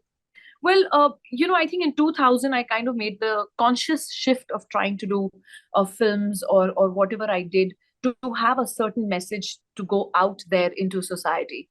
Those 2-3 films that I named were few of the lot that I have done. It was very important for me when I would do a show or on the OTT platform to again pick up something that does have a strong message. And Aranyak was such a show which, yes, the message did go through, because every interview of mine while I was promoting Aranyak, I did tell them why I took on something like Aranyak, because for me, gender equality was very, very important. And Aranyak dealt, the entire story dealt about this woman who wants to excel in her career, is a very smart cop, but yes, is also expected to be the ideal wife, the ideal mother, the ideal cook, the ideal laundry person, the ideal tuition teacher for her children, and anything that goes wrong in the house is her fault. And how our women in uniform actually balance their works. They're under so much pressure when they have to stand there, whether it's our traffic cops who are women or it's the women who are flying our Air Force jets. They have a certain responsibility. They have to be alert. They have to be all there, and they run their homes at the same time. They wake up in the morning, they make their children's dabbas, they do everything, and then the whole day they're standing in the sun manning the traffic. Sorry, womaning the damn traffic. So it is that for me, which is very, very close to my heart, and that's what I think is through that opportunity I said, okay, this is the show that I want to do, which deals about this inequality and the fact that men actually have it easy according to me. So I apologize to all the men sitting watching this right now, because I think ultimately to run the house does come onto the woman's shoulders. And I'm not only talking about the money, I'm talking about everything from seeing everything work like clockwork, the children's issues, your children are growing up, dealing with their personal lives, everything. It's our responsibility. And then to go and excel in the career, and then there's someone else to waiting up just for her, waiting to slip so that they can get a chance and move on ahead. So it's something which women are expected to take a sabbatical, look after your kids, do this, do that. But they also want to excel, they also have dreams. So it was very important for me to tell families that support your women, be there, be the wind beneath her wings, and then watch her fly, because you can contribute as well in the house. Take up some responsibilities and help your mom, your wife, your daughter-in-law shine. We right now are focusing so much on digitalization and there's so much that's happening in our country. There's so many opportunities, but implementing them and seeing that they reach where they are meant to reach is also something that we need to tackle in India, because we have great laws, we have great opportunities for women, we have so many programs. I'm trying to get the Hindi word for it, but we have so many programs that are encouraging women to go ahead and contribute and get educated. But unfortunately, like I said, there's a lot that's holding them back. So I think that little fair share of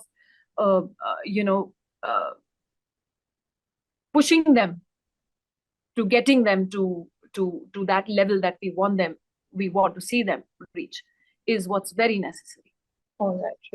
Those are powerful words and very important words. As you rightly said, we have great laws, great policies in place. What is required is really to ensure that they are implemented. But Raveena Tandon, we wish you all the best as our delegate for the W20. Power through, and let's hope that it translates into some good policies, for women and for their empowerment. Thank you so very much for speaking to us here at the ET Prime Women Leadership Awards. Looking forward. Thank you. Well, that's it. And that's the end of this summit. Thanks so very much for joining us. You can catch all the individual keynote sessions and panel discussions on our website. Do check out our social media handles for more updates and continuing coverage of the Women Leadership Awards. From me, Maloni Bhatt, and the rest of the team, thanks once again for watching, and we'll see you soon.